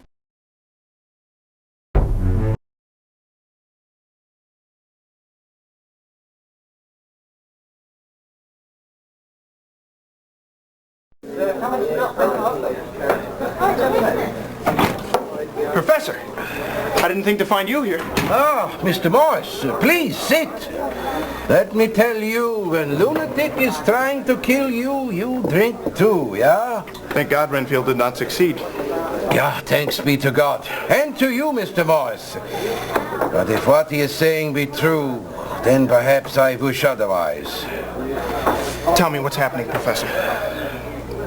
For Quincy's sake, if not for mine. Ah, if Quincy were here, then I would have strength enough. I'll not hear this, sir. You are the strongest among us. If you falter in these times of trouble, what hope is there for the rest of us?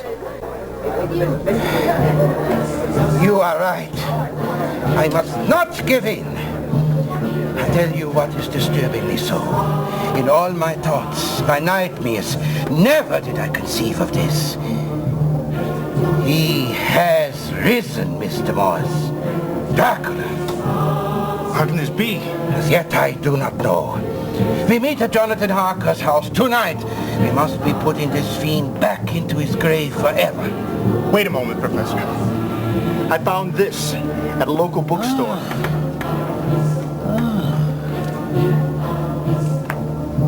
Oh, Romanian. Yeah, here's the word for amulet. And here death, and here life. Clue, this might be. I have a friend at university, Randall Briarcliff. Perhaps he is saying more. Come to Harker's tonight. Bring this with you. Thank you, Professor. I shall meet you tonight.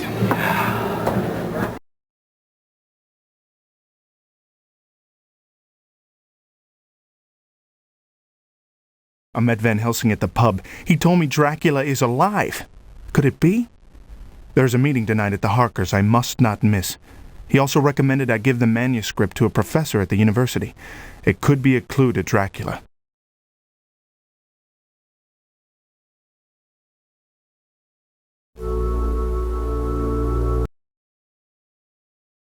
Good day, sir. Where might I be taking you?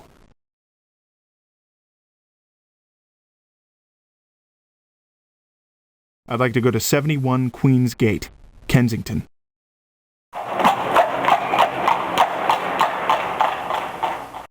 We're here, sir. A good day to you, driver. Good night, sir. 6:05 p.m.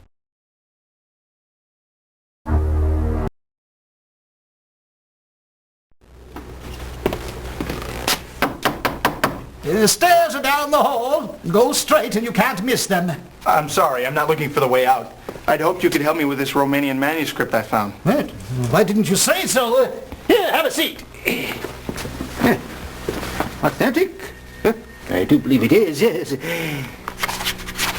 Yes. It appears to be a medieval book of magic. See, it's just filled with so-called spells. Here's one that's tied to an amulet of power. It also speaks about bringing the dead back to life. Let me just jot down a few notes, and I promise I will tell you more tomorrow.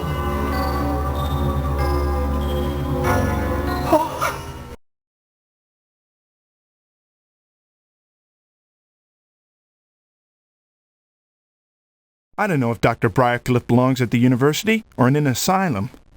Still, he may have hit on something with this amulet. I wonder what Van Helsing will say.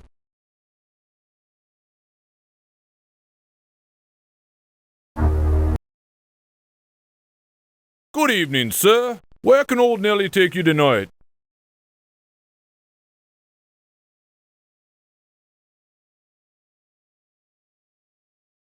"56 Rochester in Marble Arch, driver."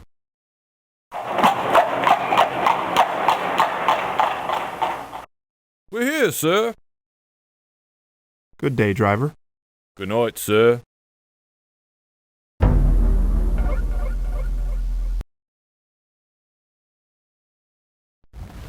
You are all wondering why I am calling this meeting, yeah? Well, you all come here for the same reason 10 years ago. Count Dracula, the Prince of Darkness. Once again, he has risen from beyond the grave. Impossible. It can't be. Oh. Brandy, quickly. Yeah, I am feeling like Mina when I am discovering the truth. Now, I am ready for what we must do. But you helped us kill him. You assured us we had nothing to fear. Once we had no fear. Now, I am telling you what I find. Miss Juliet Adams has the Nosferatu bite on her young neck. That doesn't mean it's Dracula. You yourself said he isn't the only vampire. There be more, my impetuous friend. I am seeing our old nemesis Renfield. I know he has once again fallen under Dracula's power. I believe it as strongly as in anything I ever believe. But how could he come back? What could he possibly want with Juliet? That I am afraid I do not know. Actually, I believe I may have come across something. At the Goldacre and Horner bookstore, I chanced upon an odd Romanian manuscript. Dr. Briarcliff at the university said it mentioned a spell to bring back the dead and an amulet of power. It could well be that this is somehow tied to Dracula.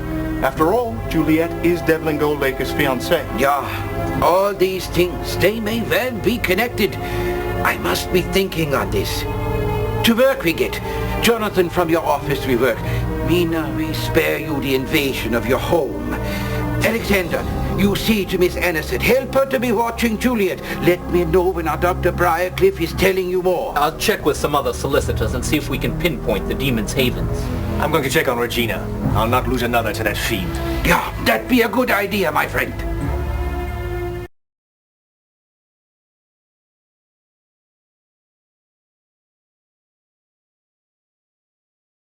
Van Helsing's story may have put the fear of God into our friends, but they seem more than capable of the task at hand. I feared the news might drive them away, but they seem more than willing to carry out whatever Van Helsing may be planning.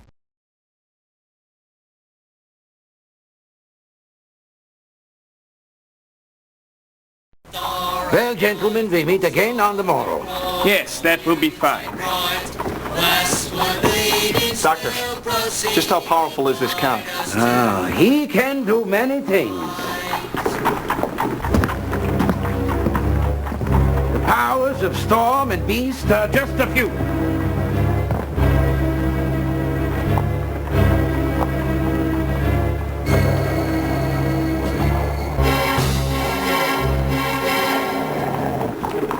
How did you stop that wolf? Wolfsbane. Why would a wolf run from this? I'm afraid that was no mere wolf. We must be checking on the others. Make sure they're all right. What you waiting for?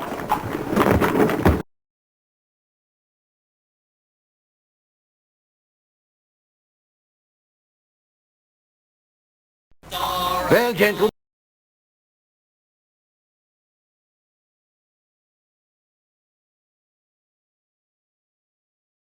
Good evening, sir. Where can old Nellie take you tonight?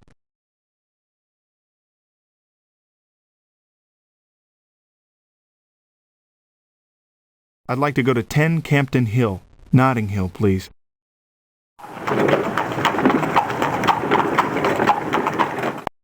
Better bundle your coat, sir. We're here. Good day, driver. Good evening to you, sir. 9:35 p.m.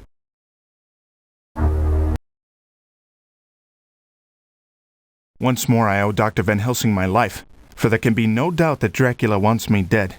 But why would the Count risk attacking me with a professor present?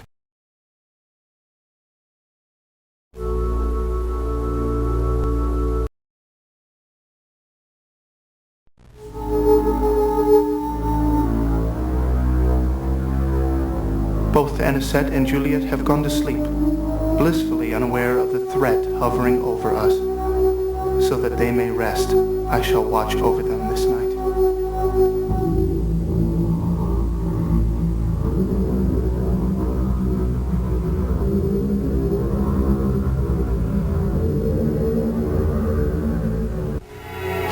Oh, what's wrong, Alexander? What are you doing here? Don't be frightened, Alexander. After all, Alexander, it's only the game.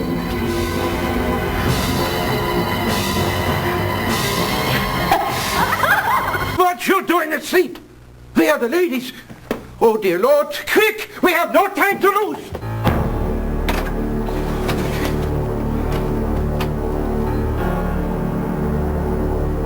You're too late for Miss Adams.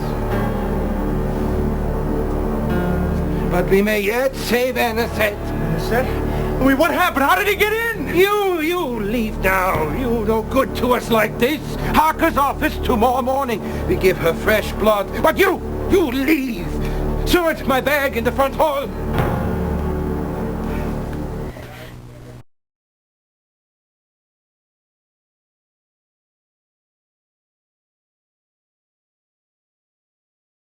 I can't believe I let this happen. That vile creature has befouled sweet Anisette, and Juliet lies murdered. How could I have failed them so?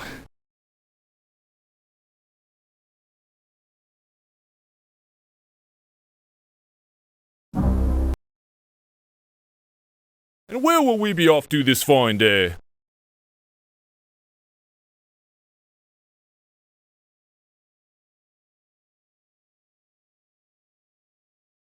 "56 Rochester in Marble Arch, driver."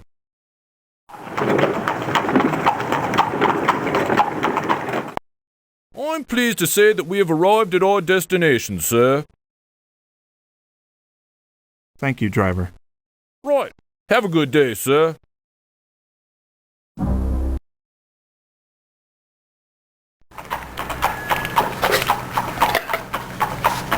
Mina? Over here, Alexander. He sent it. Reverend Jenkins. He sent it.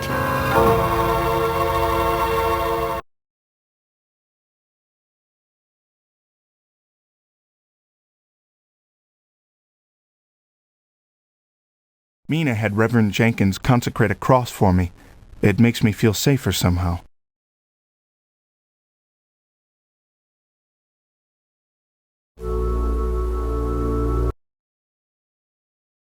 Good day, sir. Where might I be taking you?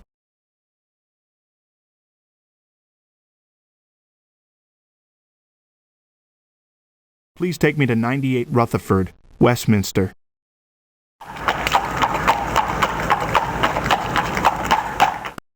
I'm happy to say that we have finally arrived. A good day to you, driver. Right. Have a good day, sir.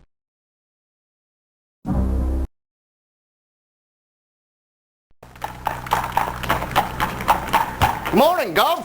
Looking forward to celebrating the new year? Out with the old, in with the new? I certainly hope to be celebrating. Why, Gov, there's plenty to be happy for. If nothing else, the coppers has almost solved the slasher case. So me, I'm looking forward to bringing in the new year right. After all, by this time next century, we'll have world peace, cured all diseases, ended famine, be riding around in the moon.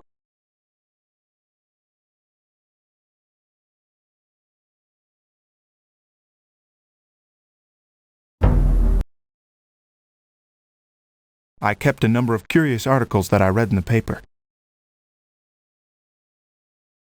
Police closer to solving slasher case.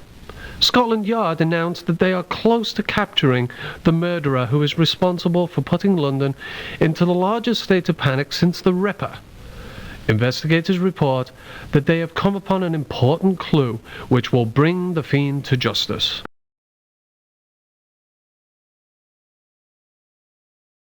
To the editor of the Times. Sir, the century is rapidly reaching a close, and most Londoners are viewing it with trepidation and fear.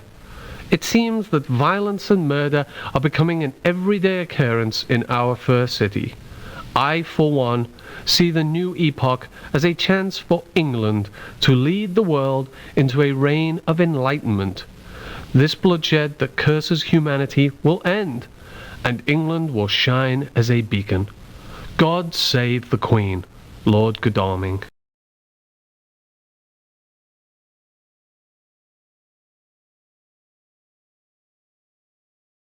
Police crack down on drunk carriage drivers.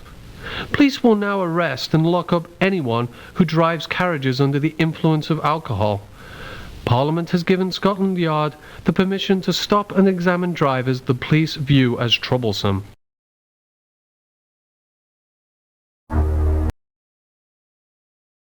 Where will Betsy here be taking us today, sir?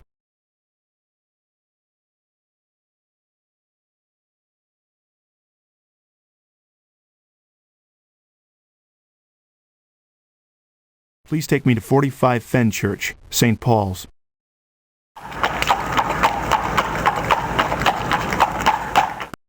Right on time, sir. Thank you, driver. And a good day to you, sir.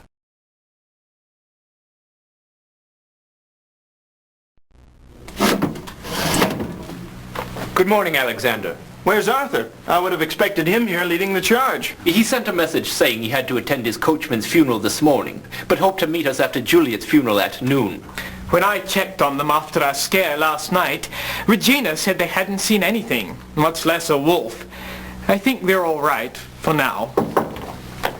Excuse me, message for Dr. Seward? For me? Good Lord! There's been a fire at the asylum. At least one person is dead, and several more are trapped. I must be off at once. Yeah, we all need to be about our duties. We meet at Annisette after Juliet's funeral. Oh, Alexander, wait, I almost forget. I need a stake, so big and pointy. Oh, and a mallet too. Good boy. Yeah.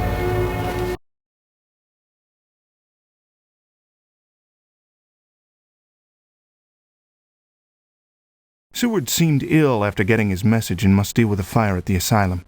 Things are happening so quickly now, and I fear that after the funeral, everything will be out of control.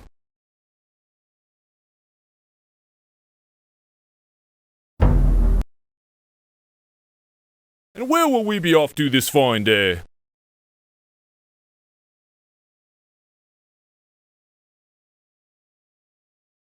Please take me to 45 Holland, Notting Hill.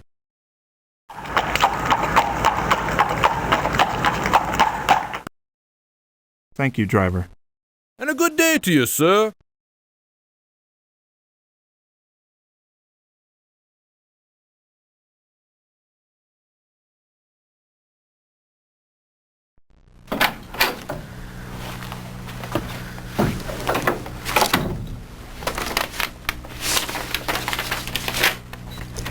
I have just finished interpreting your manuscript and found it absolutely fascinating. The most fantastic part refers to this ancient amulet of power. Not only would it be part of a ceremony to raise the dead, but it would allegedly allow its wearer to appear as anything or anyone he desired. This amulet would not operate on its own, however, requiring a user already powerful with magic. I have reason to believe the trinket this legend is based on may really have existed. Please see me at your earliest convenience. Respectfully, Dr. Randall Briarcliff.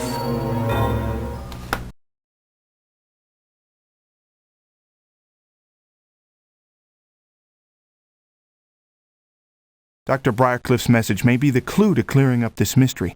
Mere days ago, I would never have believed such an amulet could exist. Now,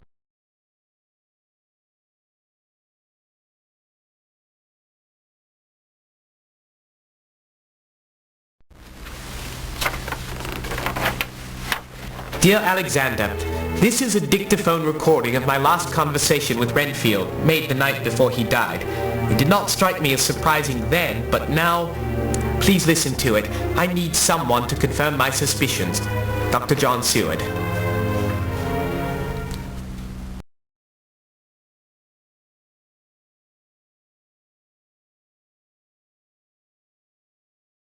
Dr. Seward sent me a dictaphone tube he wants me to listen to. Now, where have I seen a dictaphone?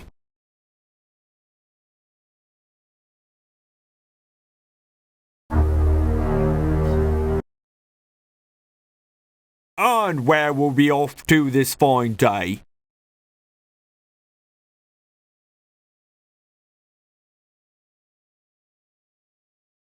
I'd like to go to 71 Queen's Gate, Kensington.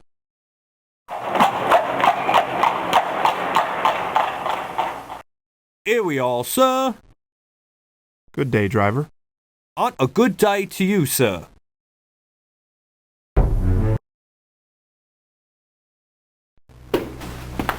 Dr. Briar!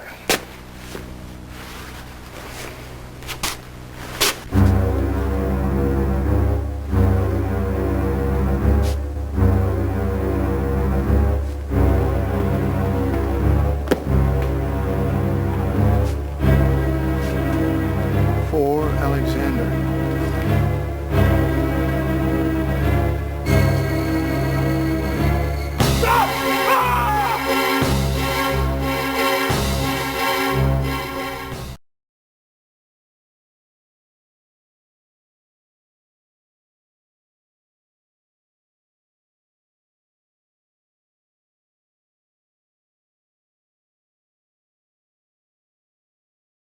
I'm still weak from my shock at the university.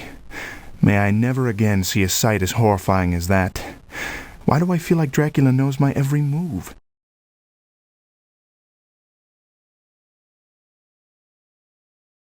"11:15 a.m.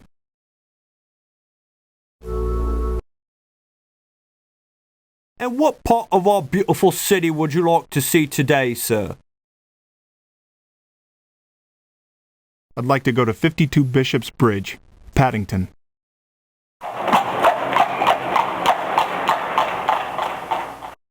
Better bundle your coat, sir. What? A good day to you, driver. Right. Have a good day, sir.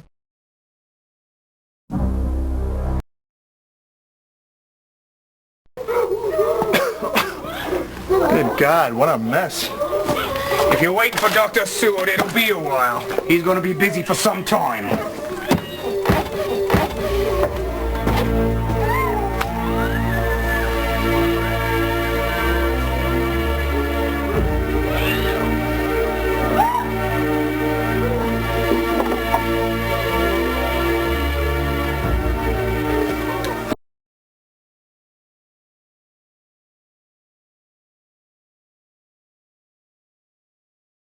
Dr. Seward's asylum was a wreck. I wonder if the vampire had anything to do with the fire. I feel bad about taking the stake and mallet, but I have a feeling we'll need them.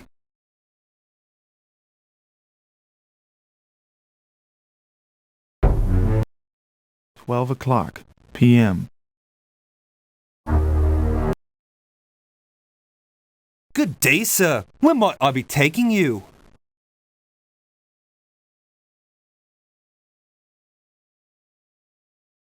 I'd like to go to 33 Coventry, Paddington.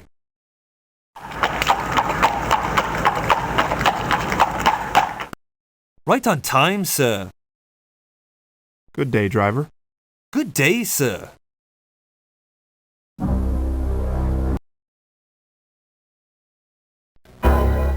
Ashes to ashes and dust to dust.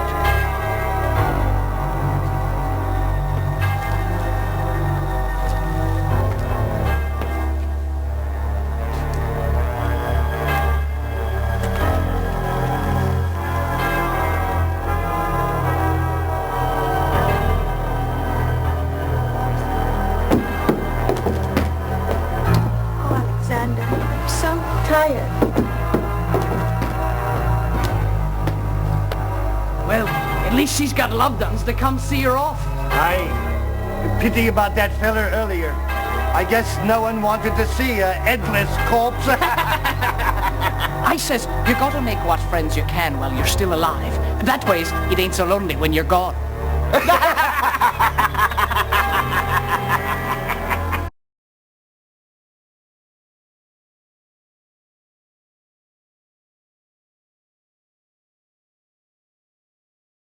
Another funeral, this time for dear Juliet.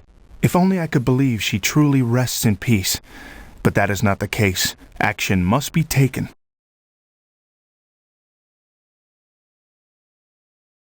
And where can I take you today, sir?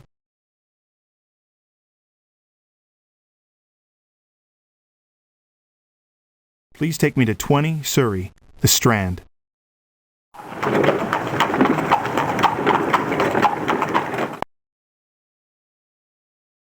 A good day to you, driver. And a good day to you, sir.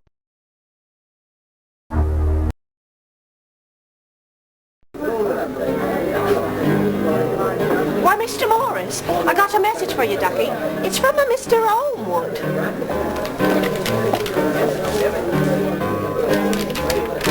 Alexander, I've discovered something of urgent interest to the both of us. Please meet me at my house at 9 p.m. tonight.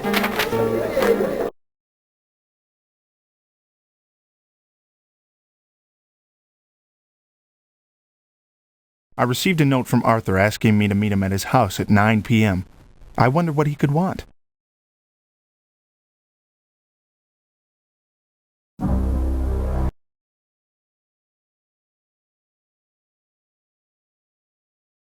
This dictaphone tube was sent to me by a very concerned Dr. Seward.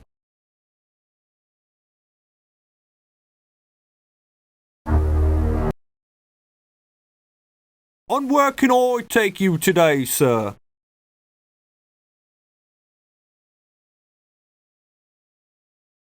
Please take me to 45 Fenchurch, St. Paul's.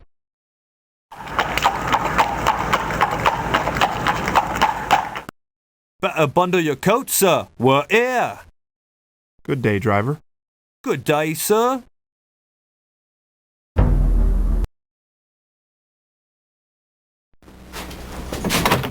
Of course I recognized you, sir. Mr. Harker left specific instructions to help you or his other friends in any way I can. The dictaphone is on his desk. Is there any other way I can help? No, you've been most kind. Very well. Call me if you need anything.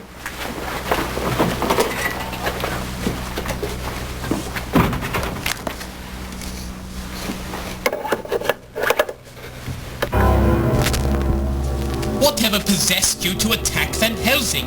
Do you not value your own safety, your own life? Life? What do you know about life? You see, Doctor knows nothing about life. There is life after life. After life. After life.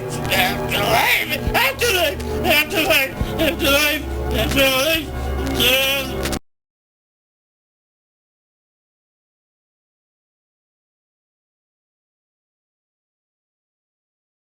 Renfield always had an unsettling effect on me, but for some reason this interview was very disturbing.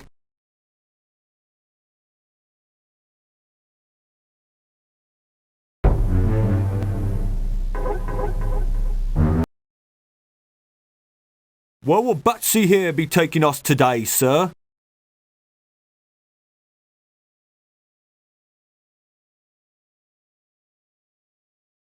Please take me to 21 Scarsdale Villa, Kensington.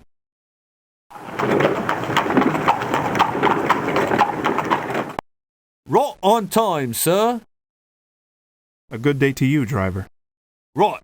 Have a good day, sir.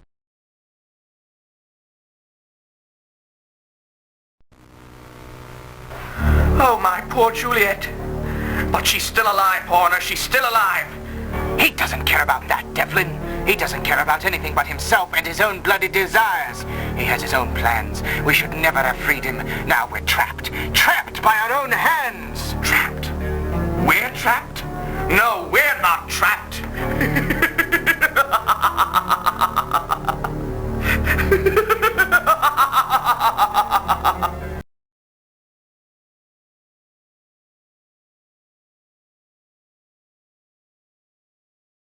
I can't believe it! A secret chamber in the Hades Club. I swear that the voices behind the wall were that of Devlin and his lackey, Alfred Horner. I believe Goldacre is going mad.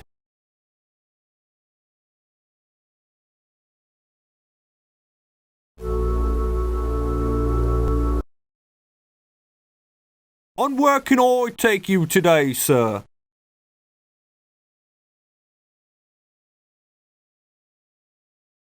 Please take me to 20 Surrey, the Strand.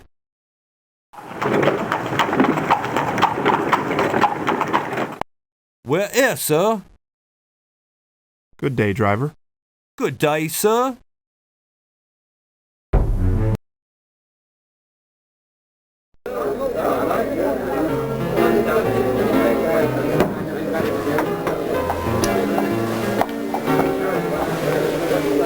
What you got there, Ducky? Oh, nothing, Rebecca. I just saw the most curious drawings. Oh, well, that is odd. Oh, that must have been left by your friend, Mr. Goldacre. Oh, that's a peculiar bloke, that one. He was standing right where you is now, muttering away.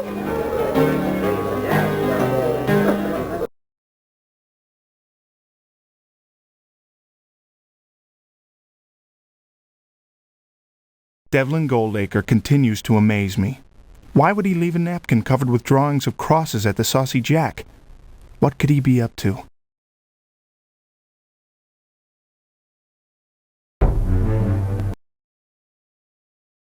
Where will Betsy here be taking us today, sir?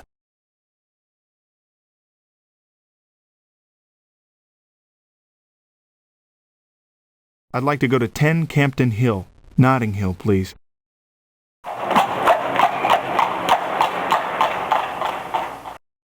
I'm pleased to say that we have finally arrived at our destination, sir. Good day, driver. And a good day to you, sir.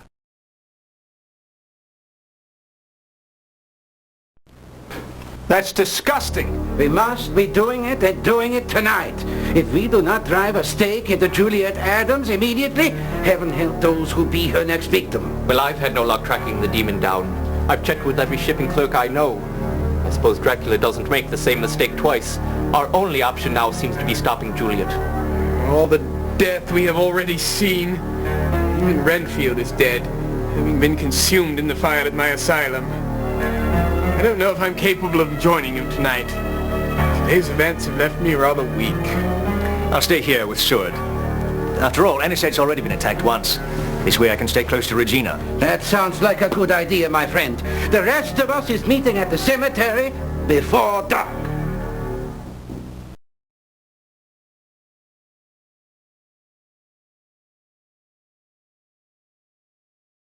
I did not look forward to the plan Van Helsing has proposed, but I know that it is the only way. I hope we are prepared to carry it out.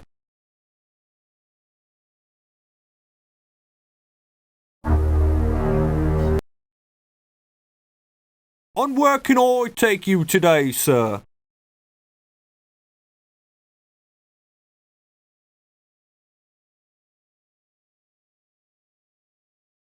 "56 Rochester in Marble Arch, driver."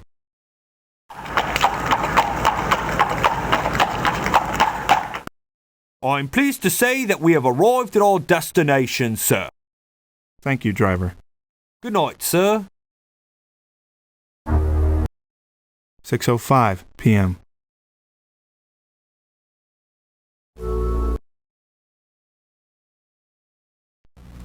Are you all right, Mrs. Harker? Call me Mina, please. I'm fine, really. Well, you seem worried about something, Miss Mina. Miss Mina is what Quincy used to call me. Can I confide in you, Mr. Morris? Certainly. I am very disturbed. I see glimpses of the Count in my mind. How? How is this possible? I carry a bond with him from years ago. At times I see him as though through a fog. What do you see now? It may help us find him. He appears different than before, but familiar. He seems close to us. Very close.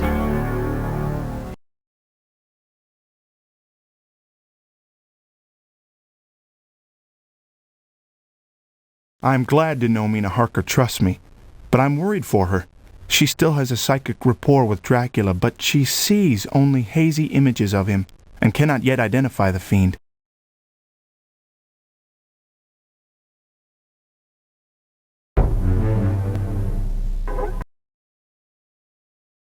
Good evening, sir. Where can old Nellie take you tonight?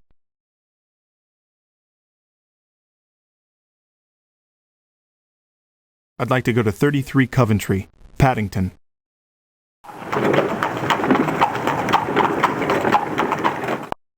I'm pleased to say that we have arrived at all... Thank you, driver. Good evening to you, sir. 6:35 p.m.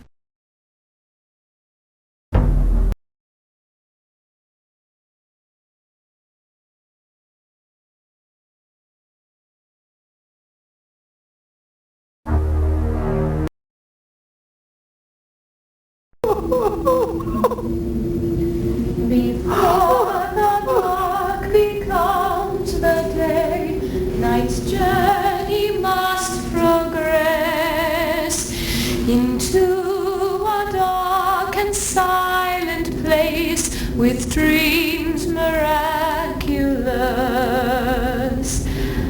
I'm here, my love. Don't cry. Shh. Let me kiss you.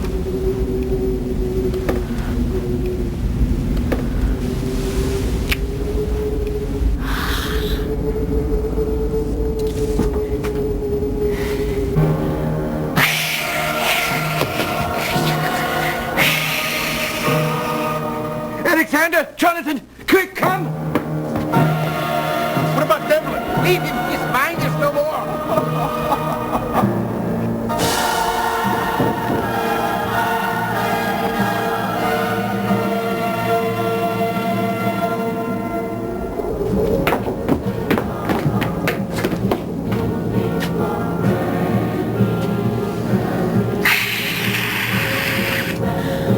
Jonathan, protect me. Mina? No! Alexander, help me! I'm here in a sec. No, Alexander! Not here! No, Alexander!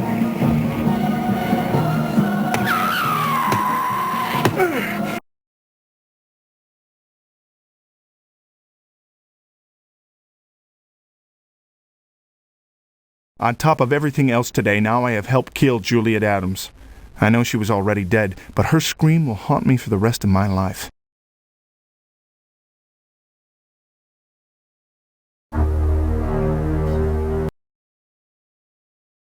Good evening, sir. Where can old Nettie take you tonight?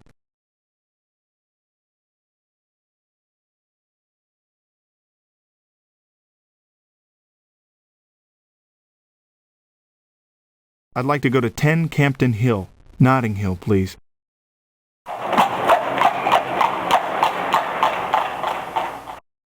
I'm pleased to say that we've arrived at our destination, sir. Thank you, driver. Good night, sir.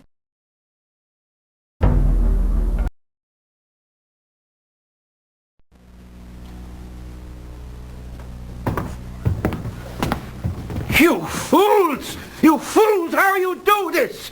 You sleep and the monster will come! Stay back, give room! But how did Dracula get in here? Well, if none of you is protecting Annette, then it falls to me.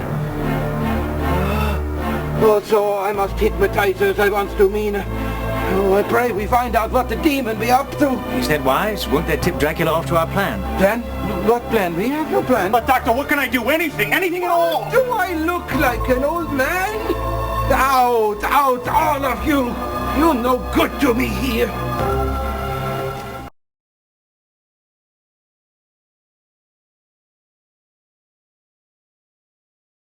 How could I have let this happen again? I should have stayed with Anisette and fought that beast with my own hands. I fear for Van Helsing's safety.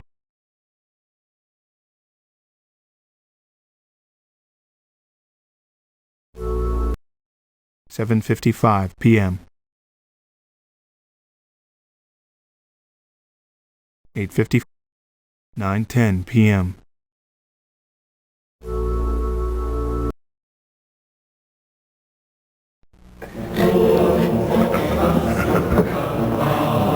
Stop! Stop?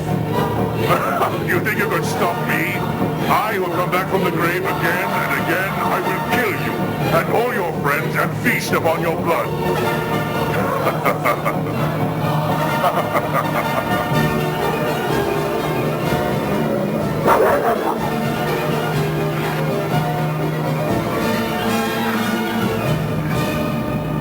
Doctor!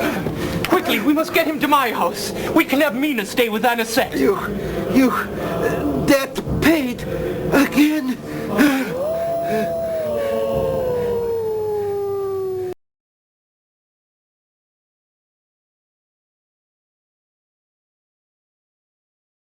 Dracula, the demon himself. I felt his raw evil as soon as I saw him. I swear that I will do everything in my power to stop him before he can kill again.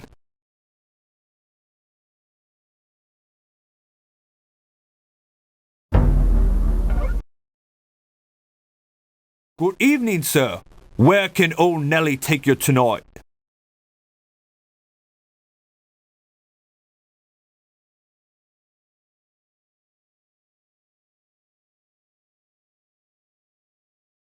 (56 Rochester in Marble Arch, driver.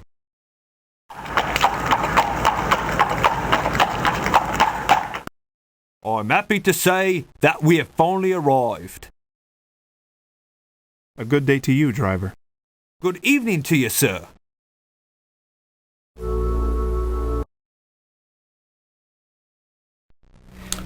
I agree with your self-diagnosis, Doctor. You appear to have suffered a stoppage of the heart. Oh, is there anything I can do to help? Mina, what are you doing? Where is Anisette? Mr. Goldacre told me Van Helsing wanted to talk with me right away. He said he would watch Anisette. Van Helsing is sent for no one. Rest, Doctor. Don't try and talk. Holmwood! Holmwood is... Oh, Johnny, what's wrong? Anisette!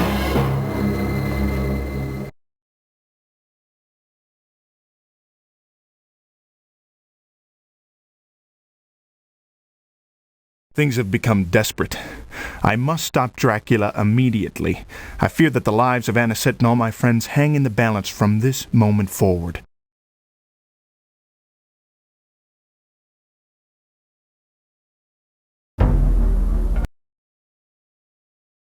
good evening, sir. Where can old Nellie take you tonight?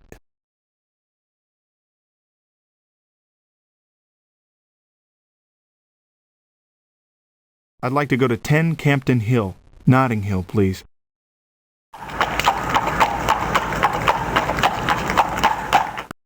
Here we are, sir. Safe and sound. Thank you, driver. Good night, sir.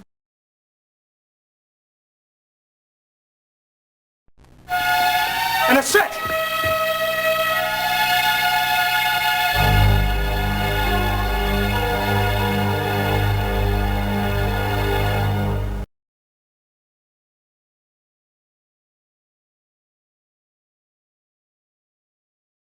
Anisette is gone. But where?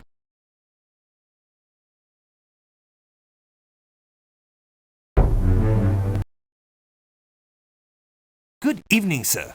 Where can old Nellie take you tonight?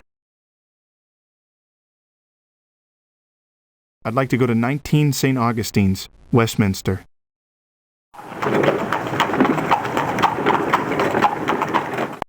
Here we are, sir.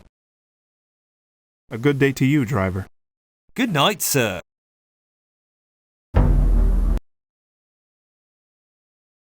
Regina, where's Arthur? Regina! Regina? Ah!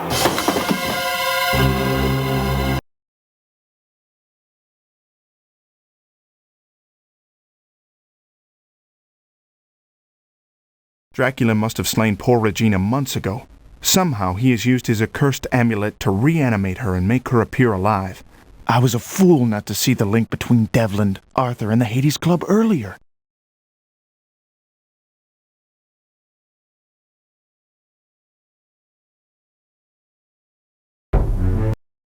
(11:55 p.m.)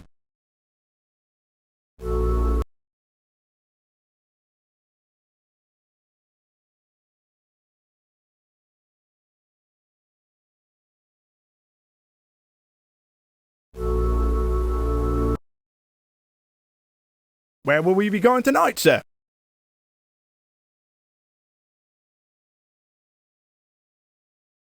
Please take me to 21 Scarsdale Villa, Kensington.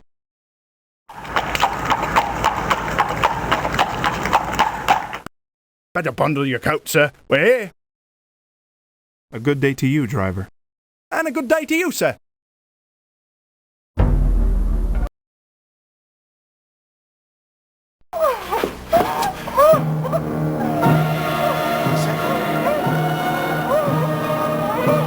Don't bother struggling, my dear. Your pain will soon be over.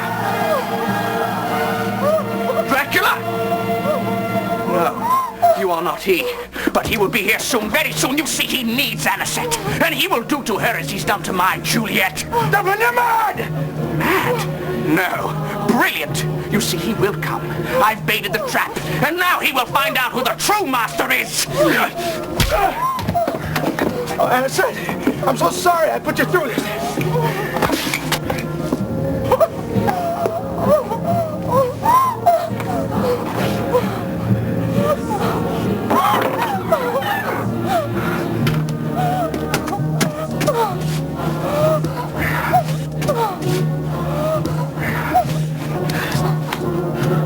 Hold on. I get you out of here.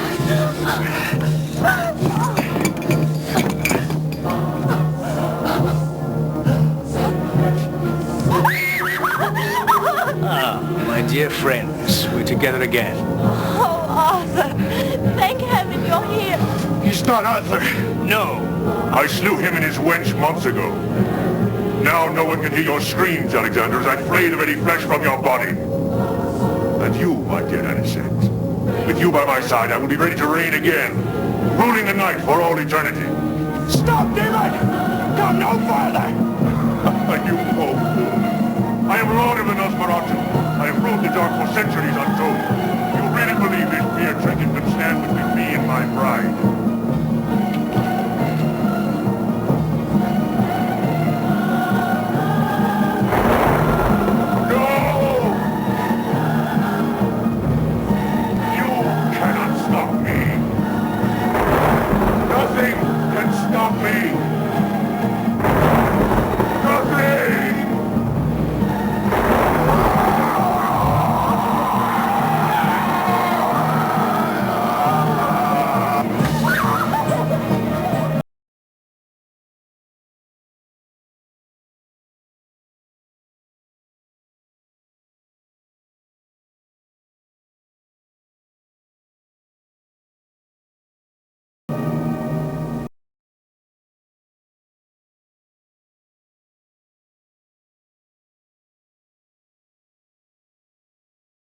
Well, Quincy, it's through. I feared your great sacrifice might have been for naught, but we won!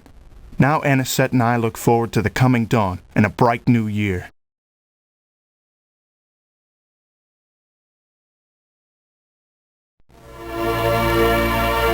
How cruel are the fates. Arthur and Regina never had a chance. Dracula gave them no warning he had returned. Thank heaven it's over. Yeah, it is over, my friends. And we are all alive. Dracula is gone forever.